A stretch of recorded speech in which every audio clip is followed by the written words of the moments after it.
3, 1, 2, 3, sprecht mal ganz normal, aber der schreit ja nachher.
political side as a whole, so the trials from the political experience has never used to be part of the history of championship.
Yeah, I will.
Steve Farrell, very, very good performance this morning in warm-up. Was that superb race setup or no fuel?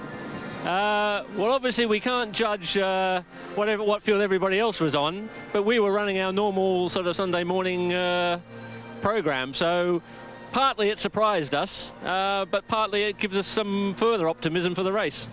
Given that Ricardo was quicker than Jacques, have you adjusted Jacques' car to be closer to Ricardo's? Yeah, they were on slightly different programs, which is normal, so that bit didn't surprise us really. I think, as usual on Sunday, their race pace is going to be very similar.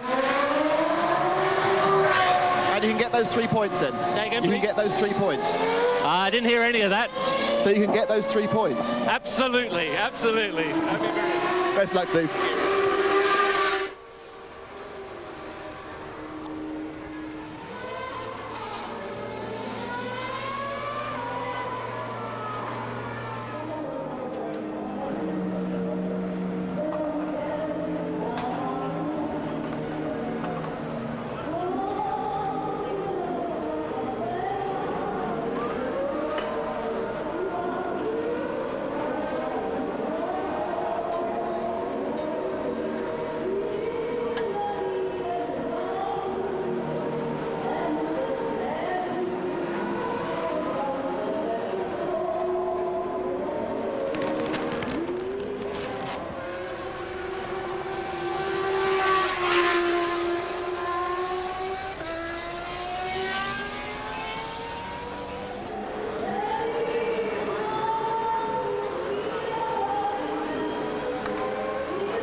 If you can scrub these, give them a fairly hard time.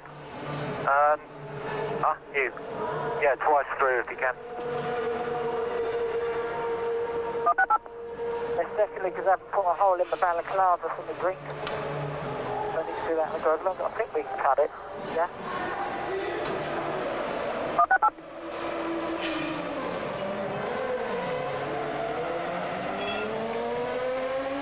I don't think you'd want to drink what Ricky's put in the bottle anyway. Been all right recently.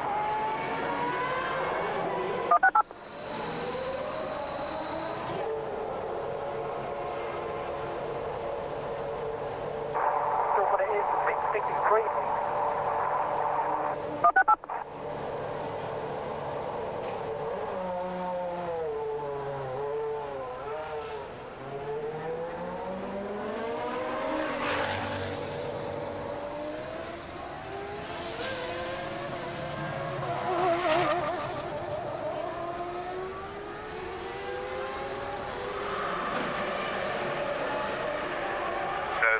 grid too. Everything is working. Just go straight to the grid. It's the front tires from this morning, but they're slightly fresher rear tires.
Ricardo Zonta, great performance this morning. What do you put it down to? We tried some things different in the car, and the car showed a good potential to warm up with some fuel. I think it'll be a good race. Now, you're obviously very quick, but can you pass at this circuit? We have one or two straights where we can try to overtake, but it's difficult to know how much fuel the others are carrying. I hope we can find a good place to overtake. How much are you worried by the conditions, the weather? It's very warm, but I think it will be not a problem for us. It's not hot as Friday, but for the engine, for everything, it's very hard. Ricardo, best of luck. Thank you. Thank you.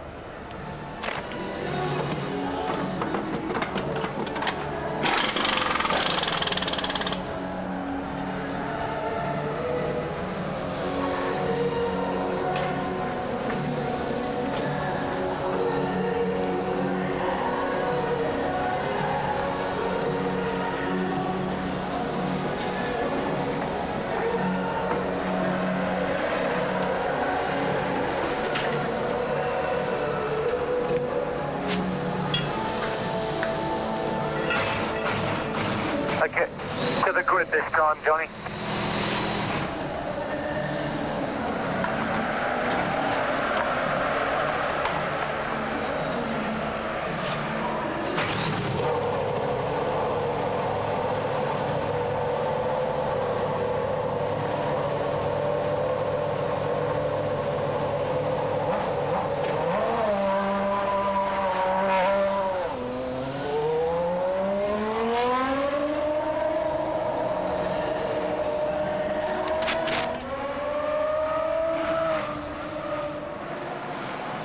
Nick Heidfeld, last race for Prost. Are you in a way pleased that it's all over this year?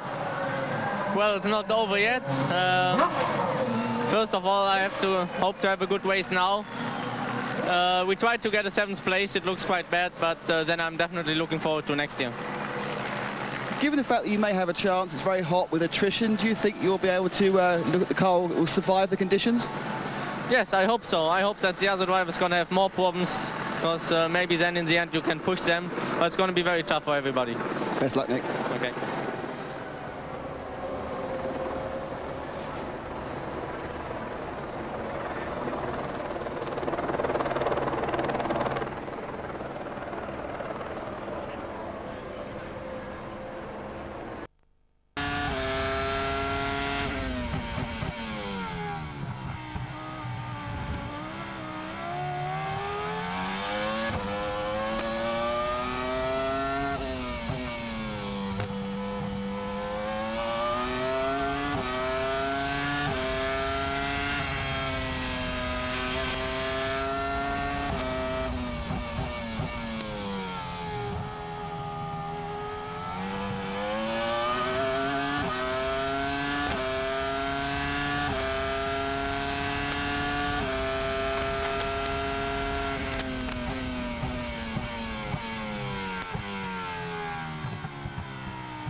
Our live coverage of the Malaysian Grand Prix.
2000 Japanese Grand Prix and the World Championship to give Ferrari and Italy their dream. And look, he knows it.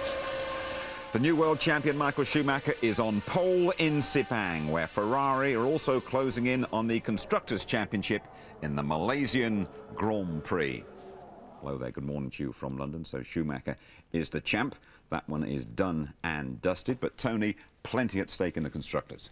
Well, Ferrari need just 3 points to wrap up that Constructors' title. McLaren trying to stop them. They actually need a 1-2, and Ferrari not finishing higher than 5th. But you look further down, there's that battle for prestige and rivalry. Just 3 points between those three teams.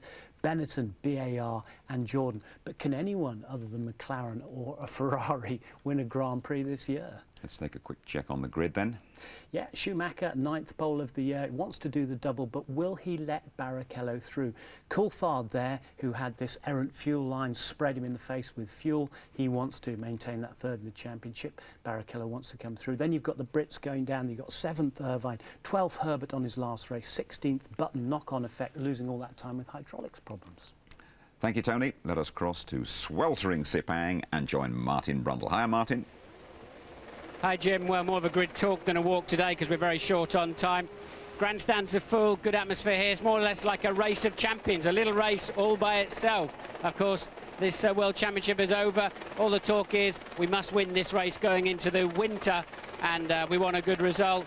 The World Championship will sort itself out with regard to the constructors. Ferrari only have to get a car home 4th or better, so that'll look after itself, and I don't see Michael Schumacher giving this race up to Rubens Barrichello just to give him 3rd in the championship. I want to speak to Johnny Herbert, who has come over to talk to F1 ITV. Johnny, last race then, is it au revoir or is it definitely goodbye? Oh no, it's definitely goodbye, au revoir, yes. You know, I've had my time. The last 3 years arguably haven't been what I wanted. I had difficulties beginning of last year and I've had difficulties beginning of this year, and it sort of makes you think that, you know, maybe it's time for something else. Your brolly dolly today looks particularly stunning. Stunning. I look absolutely stunning. I seem to recognise her from somewhere. Yeah, well, it's nice having the missus here on the last race. Yeah, Sure. is it really Becky's first ever time on the grid? It is. Incredible. Yeah. You waited. Johnny, we've got a few seconds left. We've got to throw to a break. Have you ever fancied throwing to an ad break on TV? Well, it's funny that, and I think, you know, everybody back at ITV, I think I can step in here. I've got a lot of experience. You know, Martin's doing well, but I think I could do a lot better. Okay, well, don't call us. We'll call you, Johnny. Have a great day, and we've got to throw back to the studio. His sense of humour is intact, and I hope it goes well for you. Cheers. Back to you.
Johnny Herbert, what's it like to be the centre of attention again?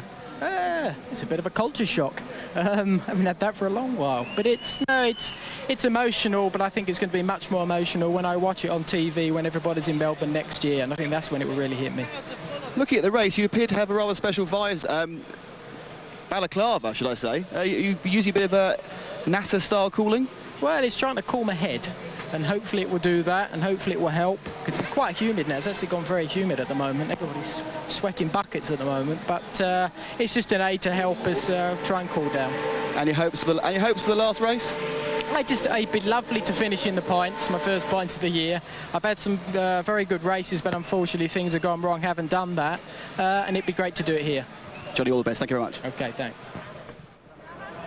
Formula One cars are so aerodynamic. The air just simply doesn't get in there. And there's Mika Häkkinen getting the old helmet on. One of the hottest cars reputedly on the grid is his car, the McLaren. They've actually cut slots into the front of the car to try and get more air inside there.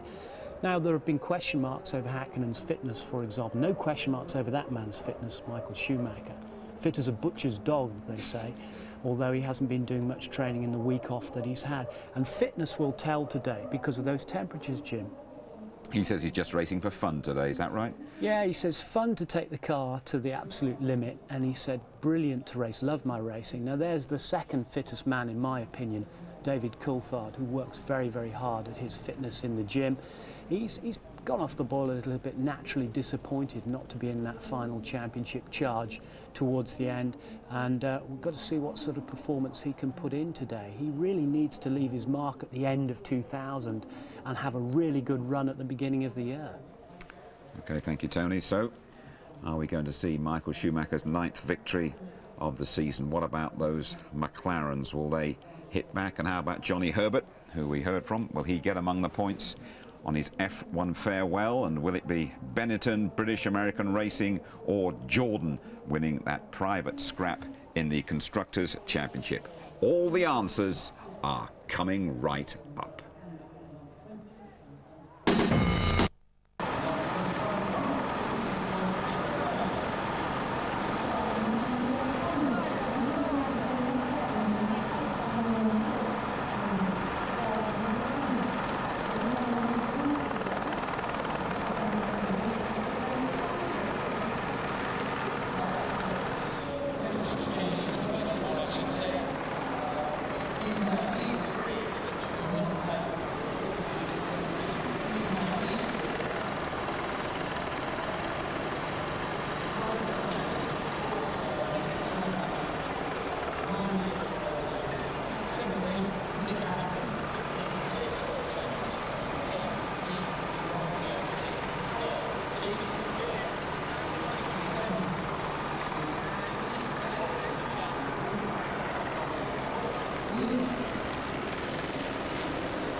It's your last taste of Formula One on ITV this year. The dish is Oriental. It's the Malaysian Grand Prix at Sepang, close to Kuala Lumpur.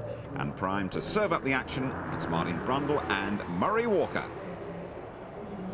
Welcome to the finest Grand Prix circuit in the world. A full stop. Look at it. Sepang. Magnificent facilities, room for passing. The drivers love the track. Something they don't like, though, air temperature 32 degrees, track temperature 35 degrees, humidity 58%. Rubens Barrichello has had a nasty batch of flu. He's starting 4th on the grid, not at all happy. David Coulthard has had some food poisoning. He's fitter than he was, but is he going to be all right in this atmosphere? It's a funny atmosphere, actually. It's a sort of end of term.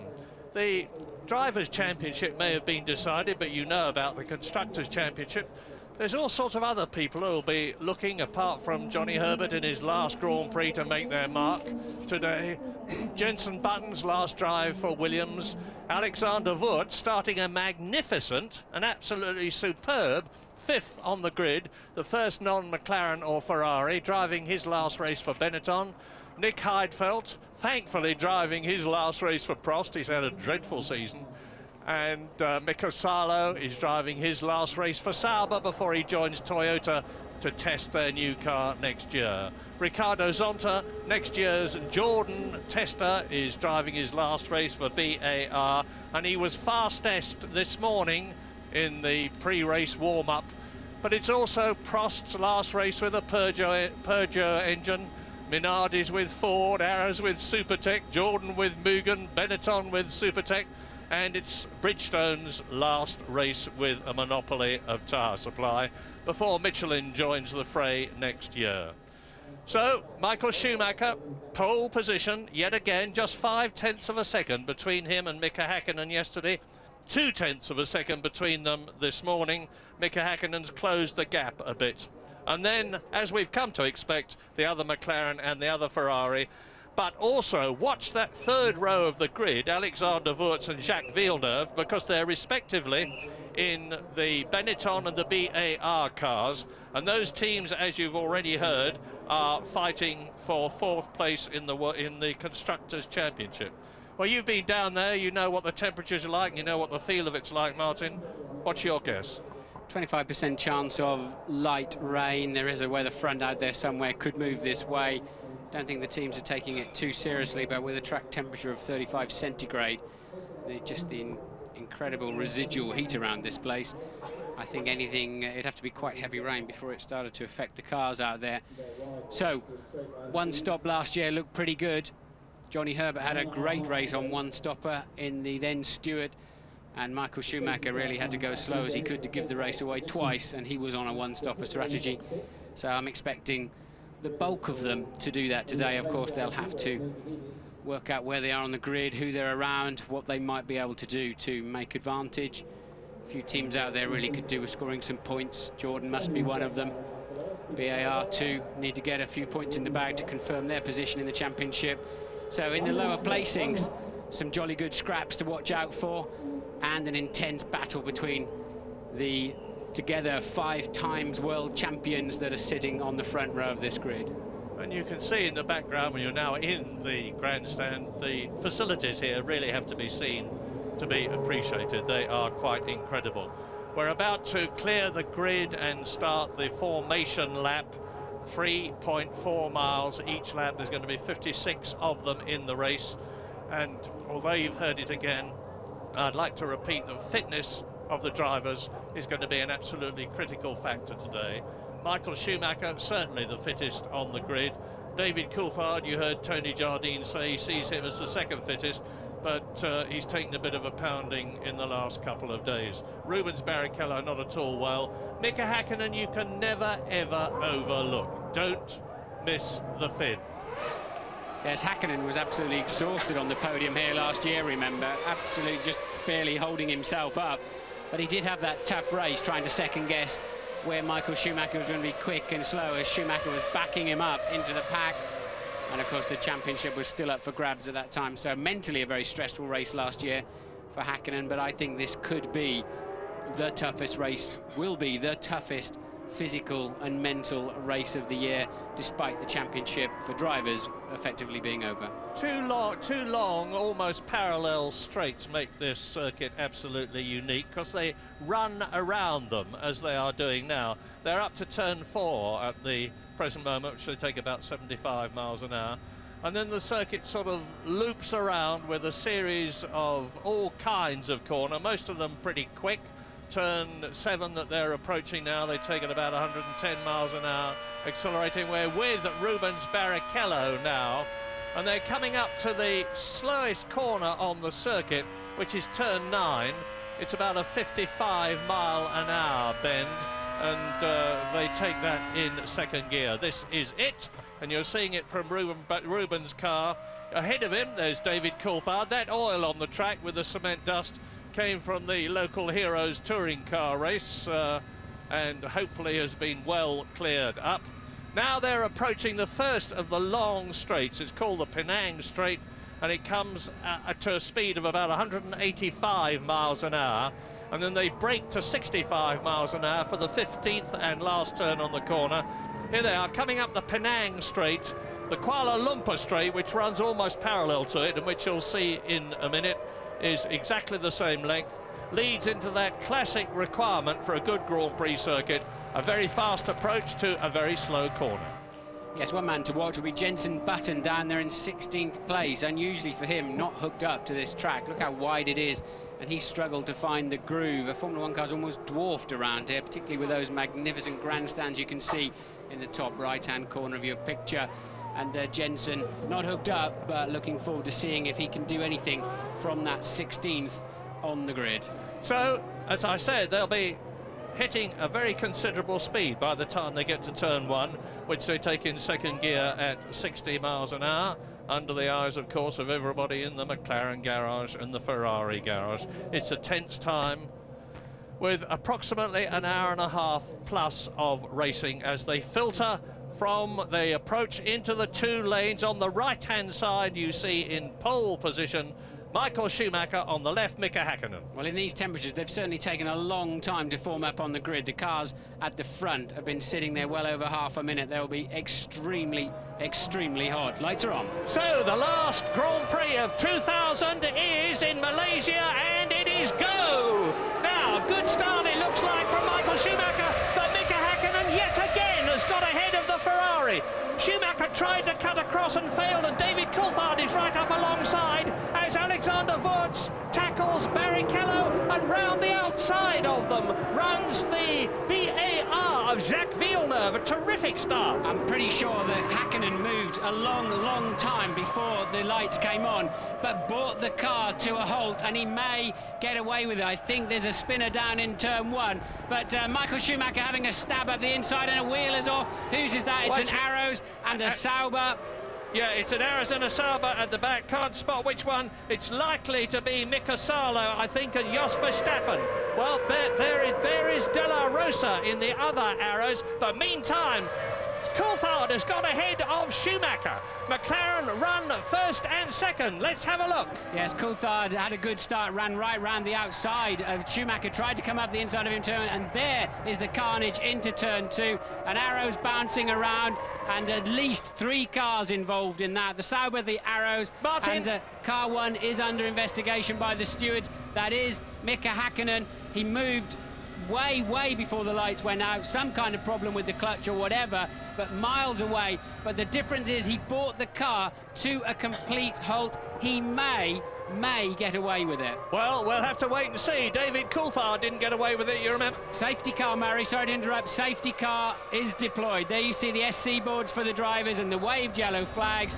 Too many wheels and cars hanging around in turn 2 and that zone, and they will have to bring they have brought the safety car out. Well, meantime, of course, this will give the stewards a breathing space to deliberate what happens about Mika Häkkinen as we look at this replay. And remember that Jacques Villeneuve made an absolutely terrific start in the BAR from 6th on the grid, sprinted up to 4th, and that is De La Rosa restarting in the Arrows. It was very similar what Häkkinen did, that Coulthard did on the start in Indianapolis, but Coulthard was actually still moving, and Häkkinen brought the car, in my view, to a complete halt. So there is a slight difference, and that's why I think there is a small chance he'll get away with that. But now the safety car is out, they'll start recalculating now. They use so much less fuel cruising around at this speed. The safety car's going faster than you might imagine. The Formula One car's tucked up in 1st and 2nd gear, but they're using a lot less fuel, and already the teams will be recalculating the strategy. And there are the 3 drivers out: De La Rosa, Heidfeld and Dinitz, and Jenson Button making up 6 places on that first lap. Funnily enough, it is in many ways worse to start and then stop and then start again. They get a clean start right away. I'm not with you. Well, I mean, you've lost the momentum, you're thrown, you're looking at the bloke on the left, and then suddenly you have to gather it all up and go. I see you're talking about Häkkinen in particular rather than the start in general. I understand completely what you're saying now. Yes, often that puts you completely off your stroke, and you miss the second part of it, but Häkkinen got away reasonably well. I think Michael Schumacher had a particularly poor start. Looks to me like the Ferrari is very heavy on fuel. Schumacher and struggling on that first lap. We also saw Häkkinen with 2 wheels on the grass as well. I've just seen a medical car come in the pit lane. I don't think the safety car will be out there very long while they clear this away. Not absolutely sure why they had to bring the safety car out, say, you know, the track is completely clear, but I guess they had to recover those wheels. Well, there was a lot of contention, remember, in Japan when the governing body, the FIA, issued an instruction through race director Charlie Whiting that in the event of any team tactics which resulted in balking, there would be a very severe penalty. Well, now Mika Häkkinen is leading this race. David Coulthard could potentially try to delay Michael Schumacher, but he'll have to be very careful indeed how he does it.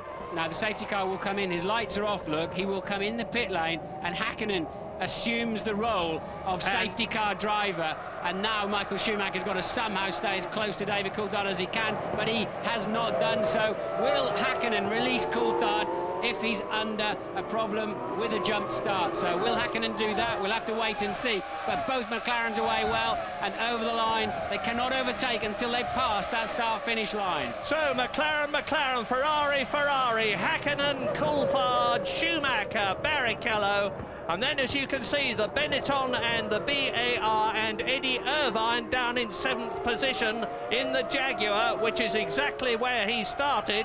So the race now begins. And he releases Coulthard. I believe that's Coulthard going through. Yes, Häkkinen releases Coulthard and Michael Schumacher trying to make something of it. Now watch Häkkinen on the right-hand side of the grid. Now this was the start proper. This was not a replay of Häkkinen jumping the start. So look, he got away well. Schumacher tucked in his slipstream and Coulthard then powering down the outside. And Coulthard will now keep that position all the way around the outside of turn 1. Häkkinen, I think, doing a good job to back Michael Schumacher into the apex early and give his teammate a chance to come up there and help him. And look at Villeneuve, you see at the start there, at the first turn 1. This is a replay, trying to run round the outside. Now look at the conflagration at the back, which is about to happen. You can't see it, because now you look at David Coulthard, and the Ferrari has got ahead of Mika Häkkinen, and Barrichello is trying to go through as well. And he's done it! He's done it!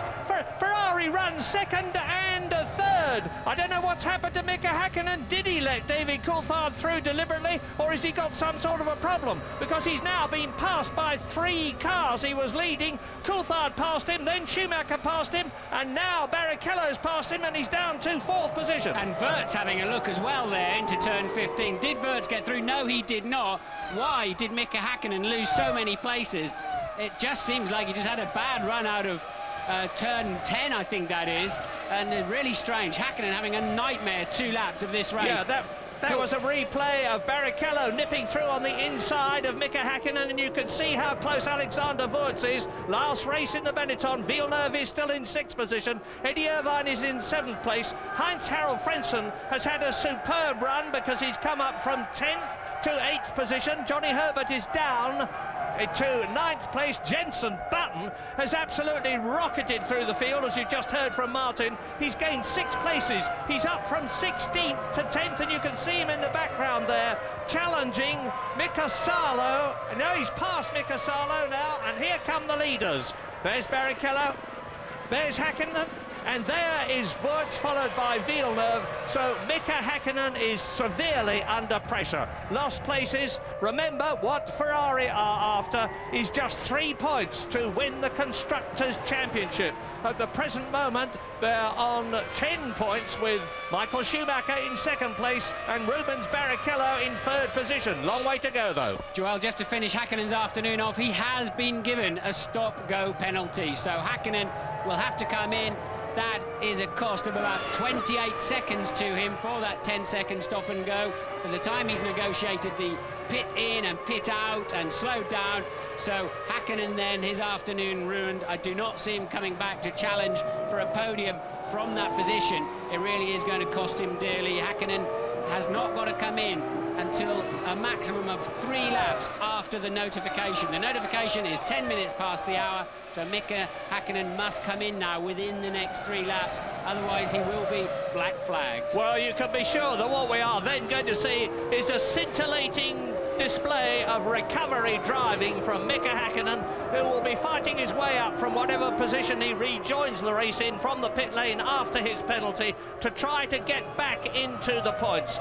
It's looking more and more forlorn, the Constructors' Championship for McLaren, as this race develops. Bad enough because Mika Häkkinen will be right out of the points, although David Coulthard there, you see, is leading the Malaysian Grand Prix on lap 5 out of 56, coming up to 1/11th distance already.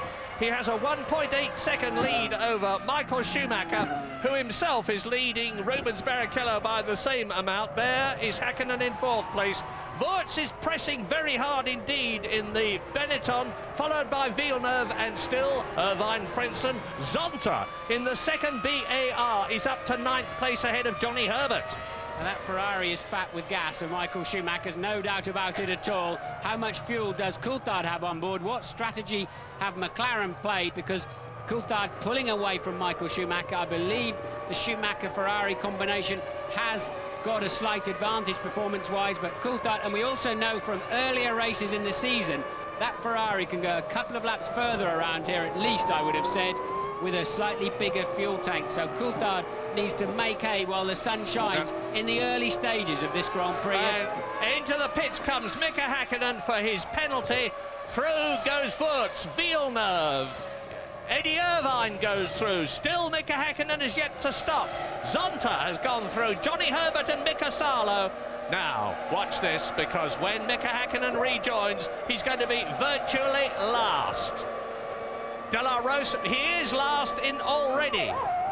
Down goes the fuel, and he really smokes out of the pit lane. All 19 competitors are through before Mika Häkkinen joins the Malaysian Grand Prix after his penalty, last of all. 20th and last, with 19th and last, with retirements already from Pedro Diniz in the Sauber. Nick Heidfeld has finished his career with Prost by retiring very early, and Pedro de la Rosa has retired the Arrows also. Now, looking across the grandstand, David Coulthard has put in a series of fastest laps. He's increased the gap over Michael Schumacher to 2.5 seconds. Is he on a lighter fuel load, a two-stop strategy, in which case he would come in at the earliest round about lap 19, maybe as late as lap 27, and expect a second stop round about lap 39.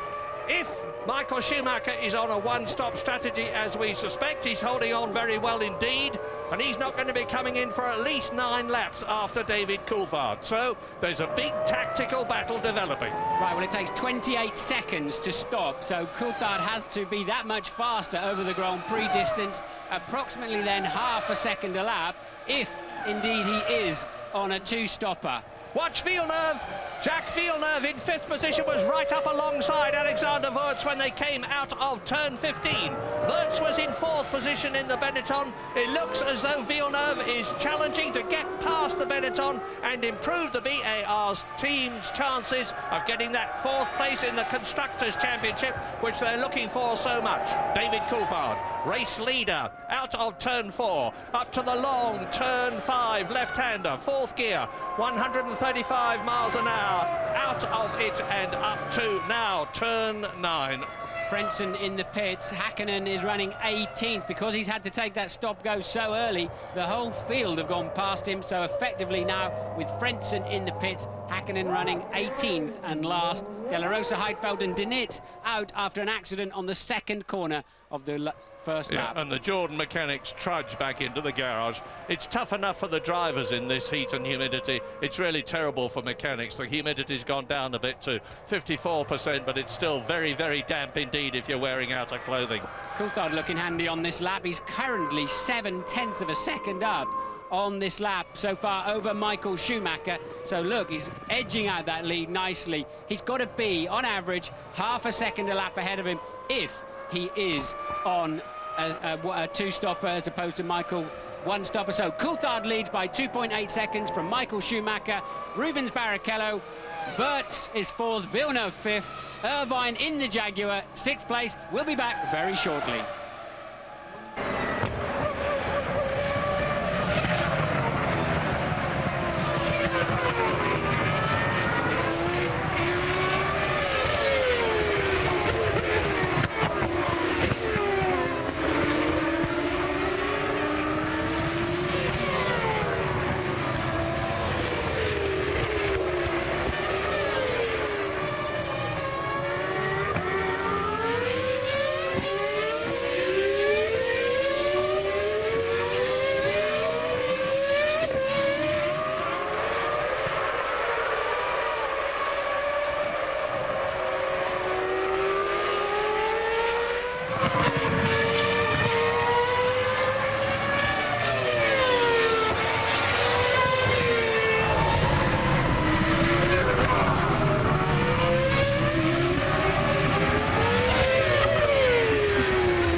Lap 9, and you are looking at the blue Benetton of Alexander Wurz in 4th position, holding a magnificent 4th place. Jacques Villeneuve, who was fighting him, is in the background. You can see there's Frentzen out of the race. One Jordan retirement already. And if the Prost drivers have had a dreadful season, so has Heinz-Harald Frentzen. This is Grand Prix 17 of 17, and that is the 11th time that Heinz-Harald Frentzen, a 3 times Grand Prix winner, has retired. Villeneuve, now the gap between Villeneuve and Wurz is just 1.9 seconds. Wurz is actually increasing it, he's going quicker than the BAR. And Eddie Irvine, the Jaguars are going well. Eddie Irvine holding on to that 6th position, he's in the points. Johnny Herbert is in 8th place, there he is, just coming round the right-hander at turn 14 to go down the Penang Straight, as Villeneuve and Irvine, the Jaguar not looking to be handling as well as the BAR, come down the Kuala Lumpur Straight to turn 1. Coulthard absolutely flying. It took 1.2 seconds out of Michael Schumacher to extend his lead to 5.3 now, and a very, very good scrap shaping up between Wurz, Villeneuve, Irvine and Zonta for 4th, 5th, 6th and 7th as the race unfolds. And that's a quick lap from Coulthard. This morning's warm-up, they were in the very low 1:40s as a good time. So as a race pace, that is pretty stunning. What's your guess, Martin? Coulthard 2 starts, Schumacher 1, or...? I think you'd have to say that, given that he's 1.2 faster than Michael. But that's more than just a fuel difference. Clearly, Coulthard's car is nicely hooked up at this stage of the race, and he seems able to effortlessly pull away. Remember, I said he's got to have half a second a lap in hand over Michael if he does indeed have to stop. And Coulthard running quite wide through that corner, actually lost a little bit of time there, but at the moment he's able to get that time saving in that he needs. He's 5.3 up after 9 laps. He's got to keep an edge on that. He'll be watching closely if he knows he's got to stop one more time than Michael Schumacher. I spoke to David just before the drivers' parade. I said, how are you feeling? He said, not too bad, but we'll know during the race. Louise Goodman. I'm down in the Jordan garage, Myra. A lot of long faces down here. As you mentioned earlier, Heinz-Harald Frentzen's come into the garage. He's got a problem with his power steering. Now, the team are working on the car at the moment, trying to fix it, but to be honest, even if he gets out onto the track again, all hope of climbing up, the team climbing up from 6th place in the championship position, has now gone. Jarno Trulli has already had to pit. He had to come in on lap 1 to replace his nose after the wing got damaged in an accident on the first lap. So it's been, I think all around it's been a bad day, a bad end to a bad season for Jordan Grand Prix. Well, as you watch Villeneuve, Irvine, Zonta and Sarlo, and now Johnny Herbert behind them in 9th position coming through. The chap who's causing the problem in the Constructors' Championship battle between BAR and Benetton is Fisichella. He's down in 12th position. He started well down the field. He's been right off the pace here, and nobody can understand why. The team say it's not the car, that it's Fisichella, but he's been faster than Wurz most of the season, but the Austrian has now been completely liberated. He's had all the worries of leaving the team taken from his shoulders with the news that he's driving for McLaren as test driver next year, and we know how Olivier Panis reacted this year. Well, truly in the second and only remaining Jordan then in for yet another stop, his second stop after just 10 laps, so all falling apart as Louise explained. We saw Coulthard have a scrappy lap, we saw him get out of shape. He lost 4 or 5 tenths to Michael Schumacher last time around. Now he's really trying to make amends. So he's 4.8 seconds up after 10 laps. He needs to keep that gap, half a second plus per lap, and he's fallen behind the schedule. But this is going to be the fastest lap of the race, I believe, so far, as Coulthard heads for the start-finish line to commence his 12th lap. Lap 12 then, top 10 with comments. David Coulthard, 4.8 seconds ahead of world champion Michael Schumacher. There he is. You can see Rubens Barrichello in 3rd place. You can see Wurz. There is Villeneuve in the white BAR in 5th position. Eddie Irvine in the Jaguar holding on magnificently and keeping off Ricardo Zonta. If Zonta can get ahead of Irvine, it'll mean that both the BARs are in the top 6. Sarlo is 8th in the sub. Johnny Herbert is 9th. Jenson Button holding that 10th place and actually lapping slower than Mika Sarlo, than Johnny Herbert ahead of him, so he's not gaining ground.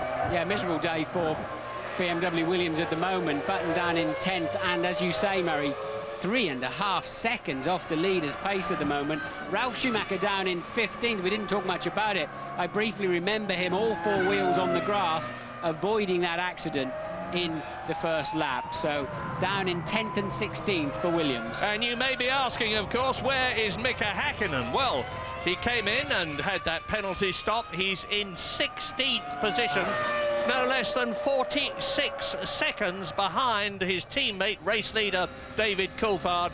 He's 2.4 seconds behind Ralf Schumacher, but he's lapping much, much quicker than the Williams, and he will be on its rear wing before very much longer. And James Allen has news. Yeah, I've been looking at this. It looks like an average of about 0.7 of a second a lap performance difference between Coulthard and Schumacher. That equates to around 20 kilos of fuel. So obviously we've had the safety car at the start, which will extend that first run, but I expect Coulthard probably around lap 25 to make a stop. Schumacher, it's difficult to tell. His pace is a lot faster than it was last year on a one-stopper. He's really flying, so I reckon around about lap 28 to 30, but DC has got to think much more long-term than this. It's not just the first stop, it's the second stop as well, because when he comes in after that, any car within 28 seconds of him will be in front of him when he rejoins. Traffic is a big issue for him.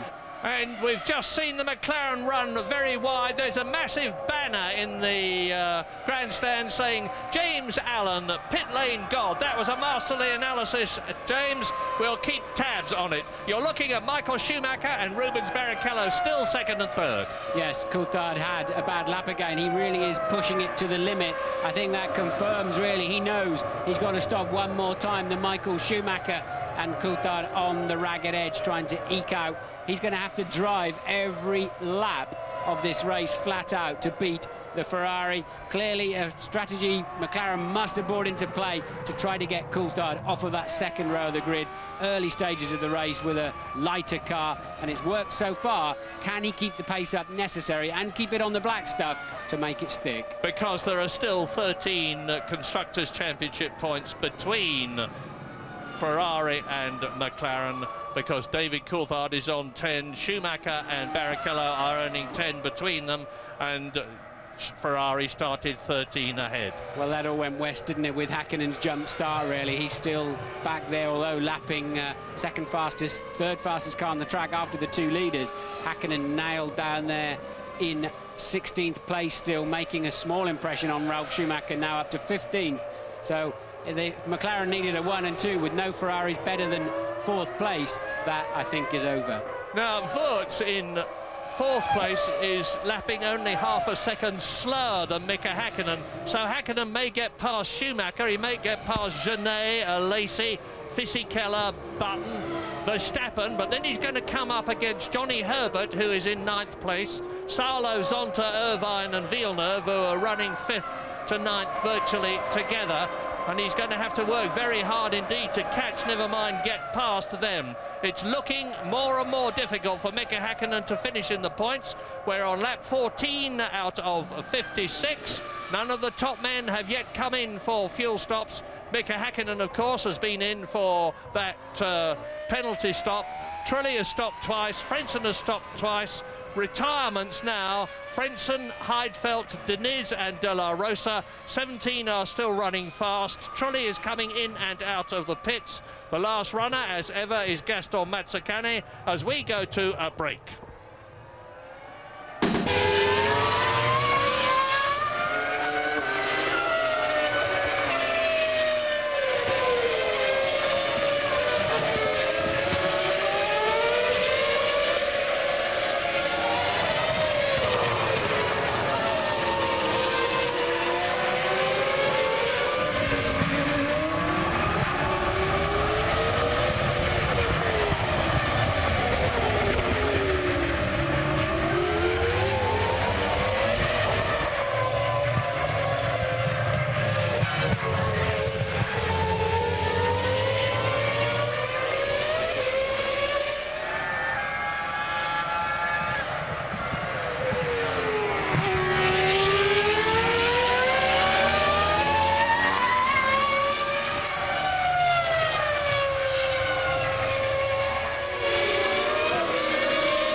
race, having been bottled up behind it for a long time, as he was behind Matsukane in the other Minardi at Indianapolis for all sorts of different reasons.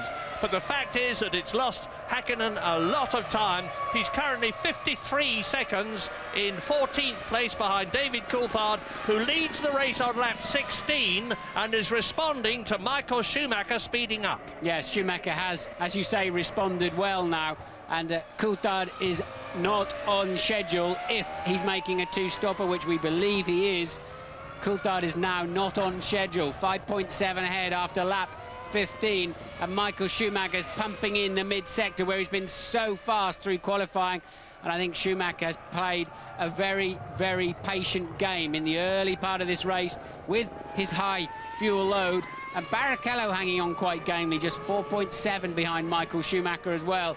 Coulthard's got it all to do. Häkkinen is out of play, back in 14th after that stop-go penalty for blatantly moving before the lights went out. Now Coulthard has got it all on his shoulders to try to beat these two Ferraris, and he is not yet on schedule. But he's passed Matsukane in the yellow Minardi to lap him. Now Michael Schumacher in the red Ferrari comes down to turn 1, down the Kuala Lumpur straight to do the same thing.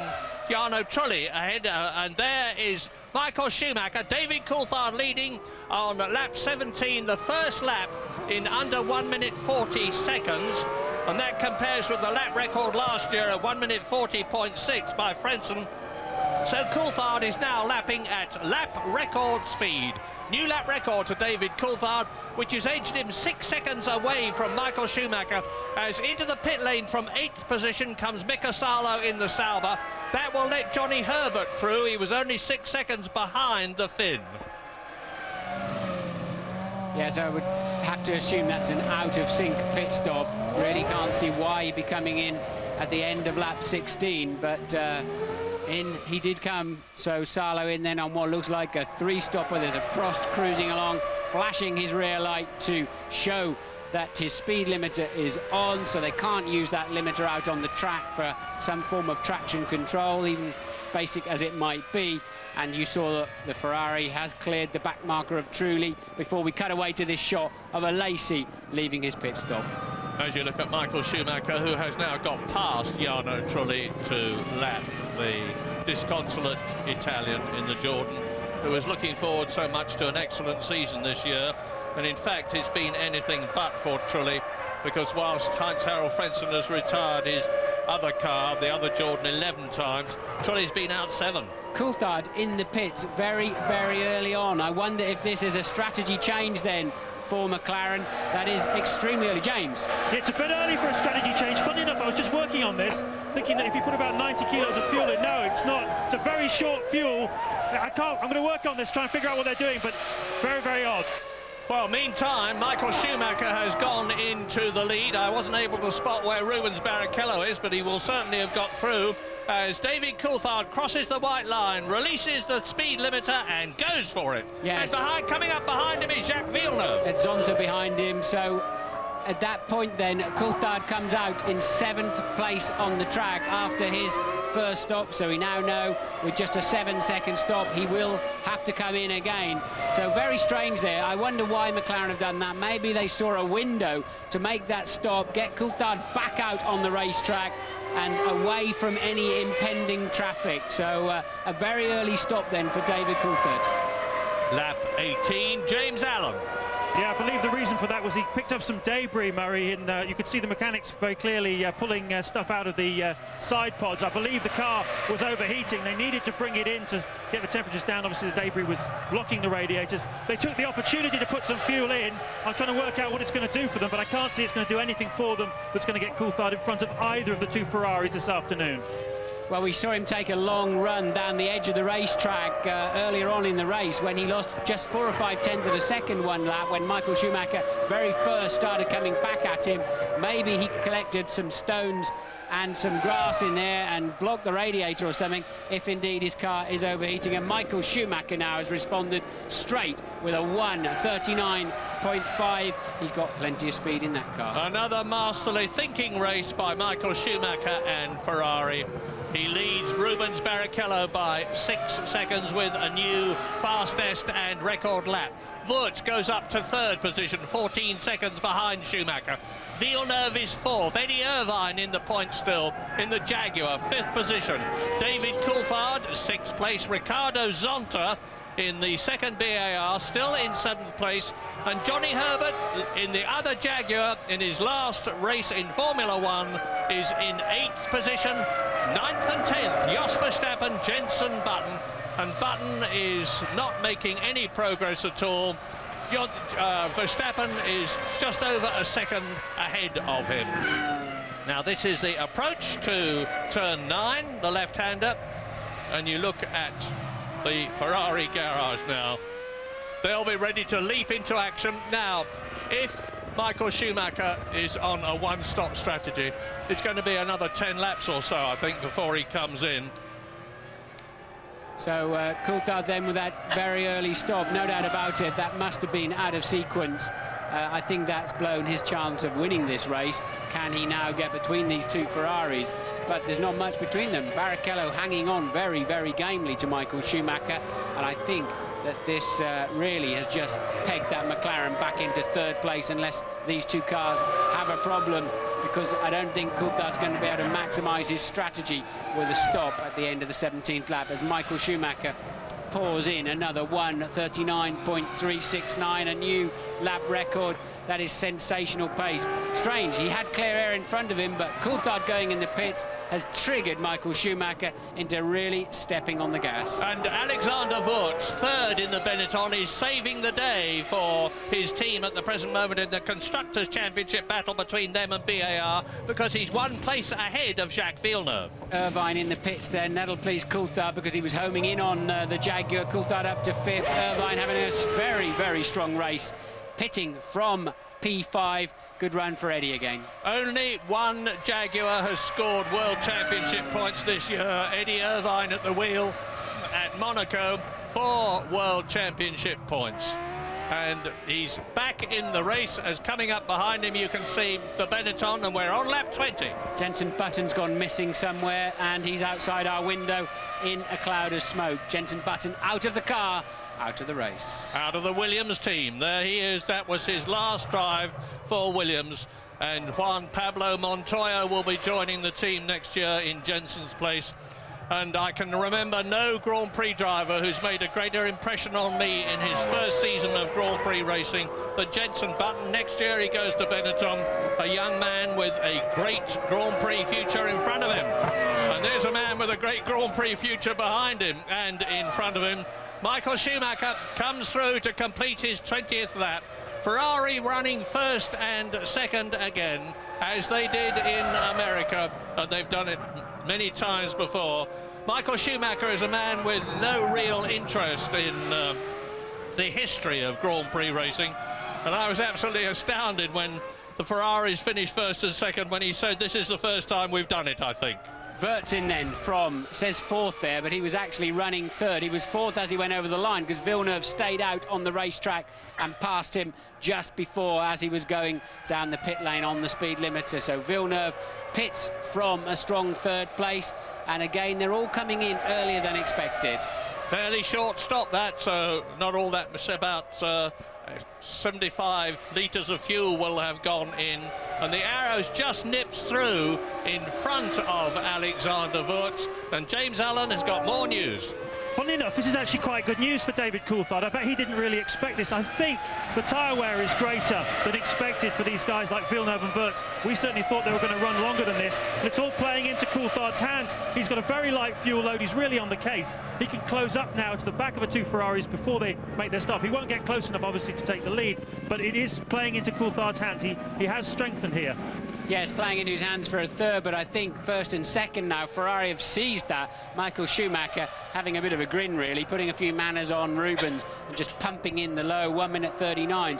But maybe that is the answer to your point, James, about tyre wear being greater than expected. The pace is just incredible. And you're looking at Mika Häkkinen now. He's coming up behind Fisichella in the Benetton. Häkkinen has worked his way past Genet and Mika Salo up into 11th position. Now he runs through the cement over the oil from the touring car race, with Fisichella staving him off, and it's not going to happen for very much longer, because Mika Häkkinen is lapping about 0.6 of a second faster than the Italian, who has been so off the pace here in Malaysia.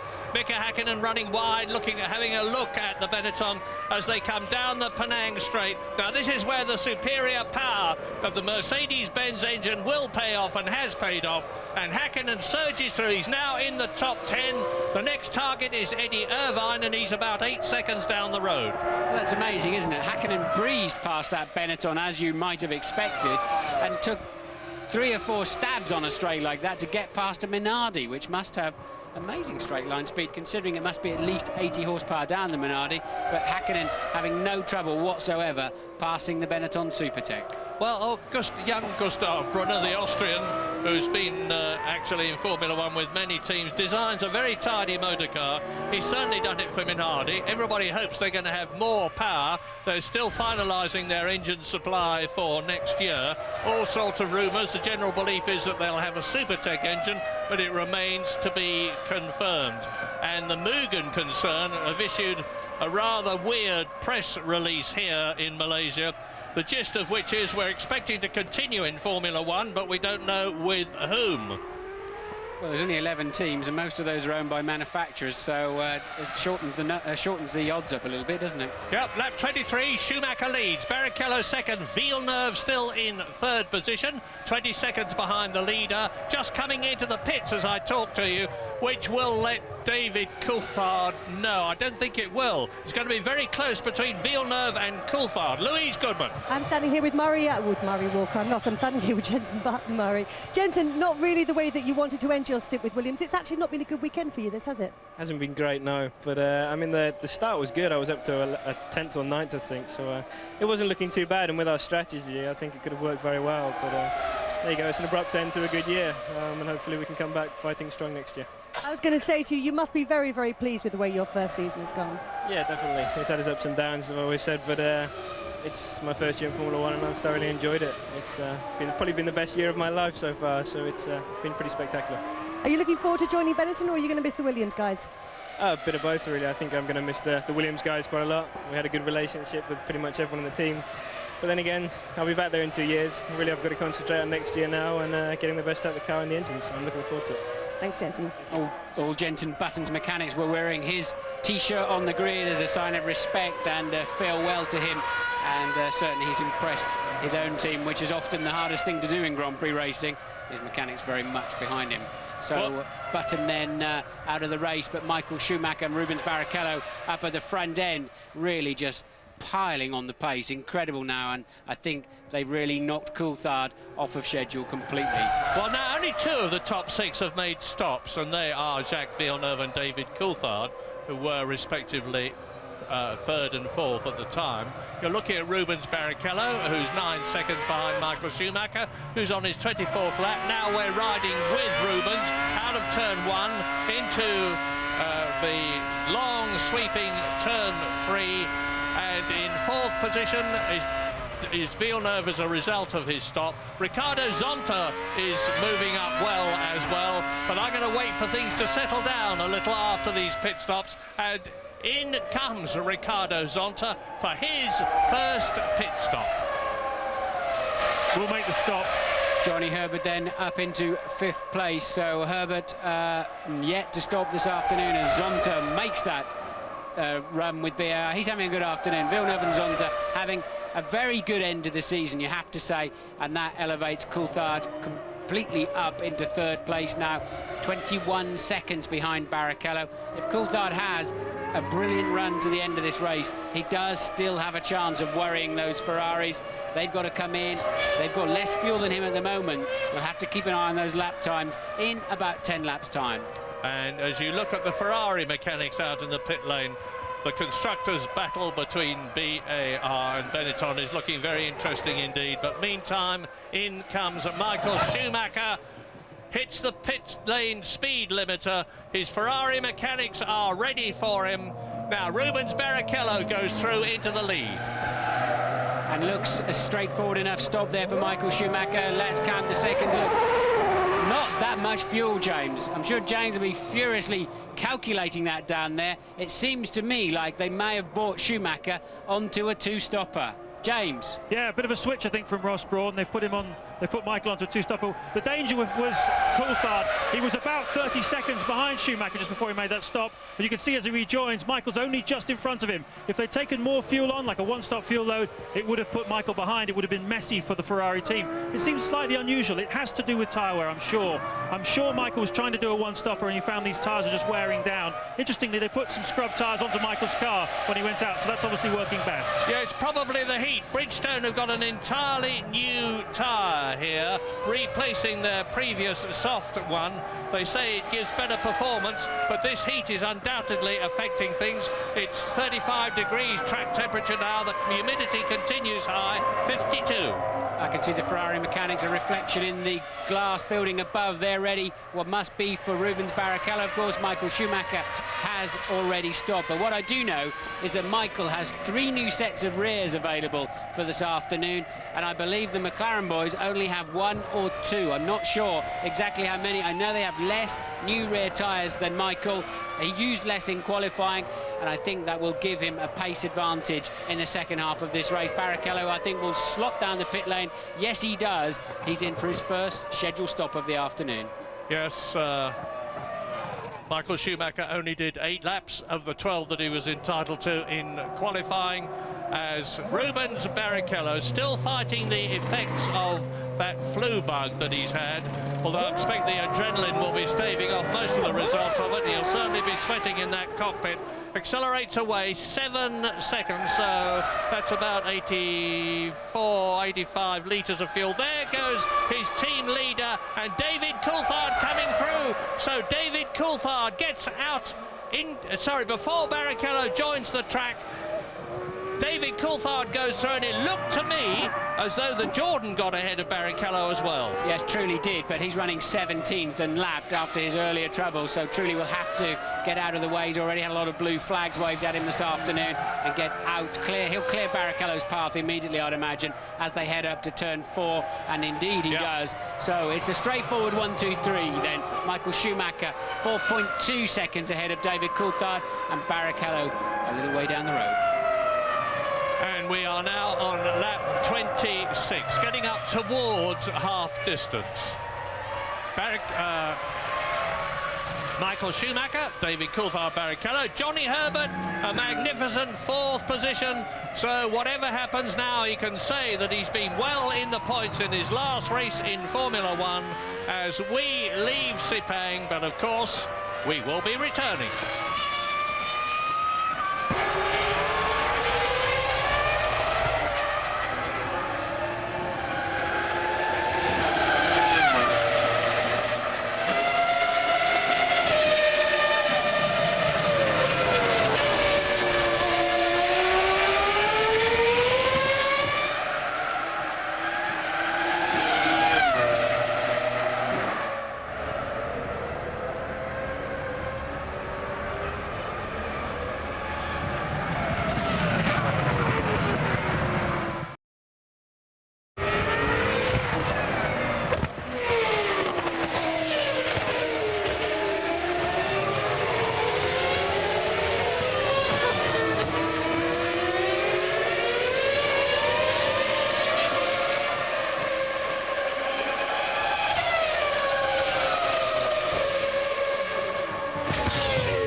lap 28 out of 56, and Mika Häkkinen has fought his way up to Jacques Villeneuve, who is 6th in this race. And remember, Mika Häkkinen was way down in 14th position. He stopped once, but that was a penalty stop. He's still got to come in for his first fuel and tyre stop, but he's almost back in the points, lapping almost exactly to 1/10 of a second at the same time as the BAR in front of him. And the race order on lap 28, as you watch Häkkinen and Villeneuve, is Schumacher leading Coulthard by just over 5 seconds. Barrichello is third, 9 seconds behind Schumacher. Johnny Herbert in the Jaguar, magnificent 4th position, but yet to stop. Jos Verstappen in the Arrows is now up into 5th place, and you're looking at this battle between Häkkinen there in 7th place, Villeneuve in 6th position ahead of him. You've just seen the gap on the caption, and to complete the top 10, it's Wurtz 8th, Irvine 9th in the second Jaguar, and Fisichella up to 10th. Yeah, Johnny Herbert, I think, using the same strategy he had last year, fill it up with gas and go as long as you can. He's now got down into the 1 minute 40s, just a few tenths of a second off the leaders, and a solid 4th place there for Johnny Herbert. Verstappen also on a one-stopper in 5th place, just 2.1 seconds behind him.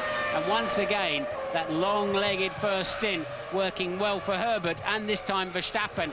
I think Coulthard having to pit early and Häkkinen with his stop-go penalty allowed Ferrari the comfort of changing their tactics back on to a 2-stopper. Well, what a wonderful thing. It's early days yet, but what a wonderful thing it would be for Johnny Herbert and for Jaguar if he could finish in the points. But as Martin has so rightly pointed out, it's into the pits. As I say, it comes Johnny Herbert from 4th position, just 2 seconds ahead of Jos Verstappen. Now, there is the Arrows. Behind Jos Verstappen, you can see Jacques Villeneuve with Mika Häkkinen 6th, 7th, tucked up behind Villeneuve. The downside of a one-stopper like Johnny is on is a very long stop, 10, 11 seconds while they get all that fuel on board. We're not able to see Johnny's pit stop at the moment, but for sure he'll be stationary a long time while they get that gas in. And Johnny Herbert then making the one-stopper work well. Look, here he is now. Look, that seemed a very slow stop. A long time getting away there for Johnny Herbert. Don't know what the problem was. 19.7 seconds. That has cost him dearly and wasted at least half of the advantage he had. Louise. Yeah, I can tell you what the problem was there, Martin. Johnny seemed to come quite slowly into the pits, actually. Tyres, obviously, old tyres came off, new went on quite quickly. The fuel, took a long time to go in, but then the mechanics had a bit of a problem getting the fuel rig off the car, so that's what cost Johnny the extra time. Thanks, Louise. Now 16 drivers effectively in the race, the last of which is Gaston Mazzacane, and the others are Michael Schumacher, lap 29, still 5 seconds plus ahead of David Coulthard, who is 3.5 seconds ahead of Rubens Barrichello. They're lapping in almost exactly the same time. There is Coulthard, behind him Barrichello, behind Barrichello a long way back Jos Verstappen, some 20 seconds down the road, followed by Johnny Herbert, who's very close and getting closer, but before his pit stop that was, to Jos Verstappen. Jacques Villeneuve in 6th position, and Verstappen comes into the pits as I talk to you. Now coming down towards us, you can see the BAR and Mika Häkkinen. That is Villeneuve in the BAR, Häkkinen in the McLaren. And while Mika Häkkinen was scything his way through the field earlier on, thanks to superior horsepower, he's not finding it so easy with the toughest man in Grand Prix racing, Jacques Villeneuve, ahead of him. Yes, the Arrows pit stop, then the first and only one of the afternoon, hopefully, for Jos Verstappen from 4th place, and that's about right, 10 and a bit seconds. Good stop there from the Orange Arrows team, and Verstappen, be interesting to see where he pops out in the field. Certainly got a nice clear track ahead of him. Häkkinen then is going to go the furthest of just about everybody. Fisichella still hasn't come in the pits. Häkkinen, he would have been in good shape, Murray, had he not have had that jump start penalty. Yeah, look, the car was absolutely full of fuel. Yes, look at this though. The world champion of 1997 for Williams, Canada's Jacques Villeneuve, battling the world champion of 1998 and 99, Mika Häkkinen from Finland in the McLaren. And they're certainly making a go of it. And Mika Häkkinen is going to have to work very hard, either to get past Jacques Villeneuve or to harry the man enough to make a mistake. I can't see Jacques Villeneuve doing that. He's through goes, or does he? They're absolutely side by side. Mika Häkkinen makes a tremendous attack. Jacques Villeneuve moves across on him, and it's coming down to the very, very slow left-hander at the end of the lap. Second gear, 65 miles an hour. Villeneuve should do it. He's got the inside line. He's holding it. But he's gone wide. He locked his inside left, and Villeneuve outbraked himself. Busy watching Häkkinen, and really, Häkkinen frightened his way past Villeneuve, and you don't do that too easily to Jacques Villeneuve. Forced him offline and forced him into a mistake, and a great move there for Häkkinen that could well see him up to 4th place in this race. Yeah, wake up on the left there. This is a terrific race going on, because Alexander Wurz is now closing on Jacques Villeneuve as a result of the Canadian running wide. Wurz in 6th position. This is a replay of the battle between Häkkinen and Villeneuve, where you see Mika Häkkinen retake that position as Jacques Villeneuve runs wide. No, you don't, because there is Häkkinen. He's now stretching the lead. He's got a clear track in front of him. Villeneuve struggling to hold up, and Wurz is closing in 6th position. Eddie Irvine is still 7th, and the second Benetton of Fisichella is now up into 8th place. Looking very interesting between BAR and Benetton, because Villeneuve is in 5th position, Wurz in the Benetton is 6th, Fisichella is in 8th position. Häkkinen, of course, must have to stop quite soon. We haven't seen any mechanics out yet. He's showing one pit stop, but to remind you, that was for a stop-and-go penalty earlier on. He's 25 seconds behind 3rd place man Barrichello. His stop, they both got one more stop to do. His stop will be about 4 seconds longer than Barrichello's. He's got to take on board more fuel. Therefore, he's got a half a minute to make up in the last 25 laps. As Schumacher comes up to Marc Genet in the yellow Minardi, who's having his own private battle in 15th place with Ralf Schumacher in the Williams BMW. There is Schumacher, and Michael Schumacher goes past the Minardi, has lapped it, and is now setting about catching his brother Michael, who is some 13 places behind him on the track and about to be lapped. Ralf Schumacher lapping about 1 minute 43.0, and Michael Schumacher lapping 1 minute 41.0, 2 seconds faster. Yes, and Coulthard really faster at this stage than both Ferraris. He's now on a lower fuel load. Remember, they're slightly out of sync on their pit stops, but nonetheless, Coulthard showing the kind of pace he did earlier on in the early laps of this Grand Prix. The gap down to just 3.4 seconds and 2 back markers. And you're looking at it now. Ralf Schumacher in the Williams and Genet in the Minardi. There is David Coulthard, second in the race, going through on the inside. Genet moves through and lets him past. The gap on the previous lap, lap 31, between Michael Schumacher and David Coulthard was 3.4 seconds. Yeah, inspired drive there from Coulthard. Genet didn't have much chance. Coulthard taking no prisoners today, as he can see the lead of this Grand Prix just down the road in the hands of world champion Michael Schumacher. Between them, of course, is Ralf, but I don't see Ralf coming into play here. He's a lap down. He will move out of the way. I do not see Ralf spoiling it for David, even to help his brother. Puff of smoke there, tyre smoke, I think it was, from Ralf Schumacher's Williams BMW. Ferrari, of course, have the objective in this race, the Malaysian Grand Prix, the last of the year, of doing the double, not only having Michael Schumacher win the Drivers' Championship for the first time for 21 years for the Italian team, but also for the second year in succession winning the Constructors' Championship, and they're certainly on target to do that. Grab a load of this. Häkkinen 1:38.5 for his quickest lap now. Incredible. That's some 1.5 seconds faster than anybody else, a second faster than the previous record Michael Schumacher set earlier in this race. Häkkinen having a massive attack now to catch up with that leading trio. And he's now some 22 seconds behind Barrichello. Schumacher leads, David Coulthard second, Barrichello third.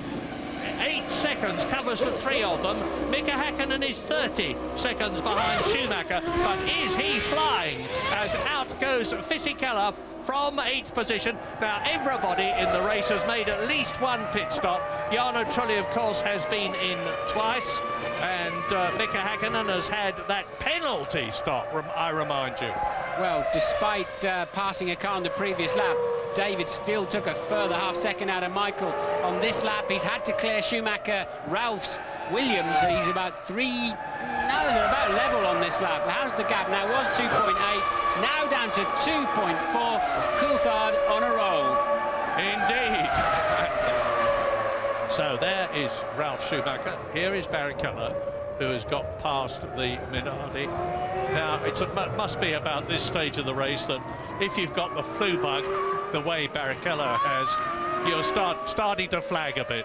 He's lapping in about 1 minute 40.6, which is only 0.4 of a second slower than the team leader, Michael Schumacher, but it is some 1 second a lap slower than David Coulthard, who's pulling away.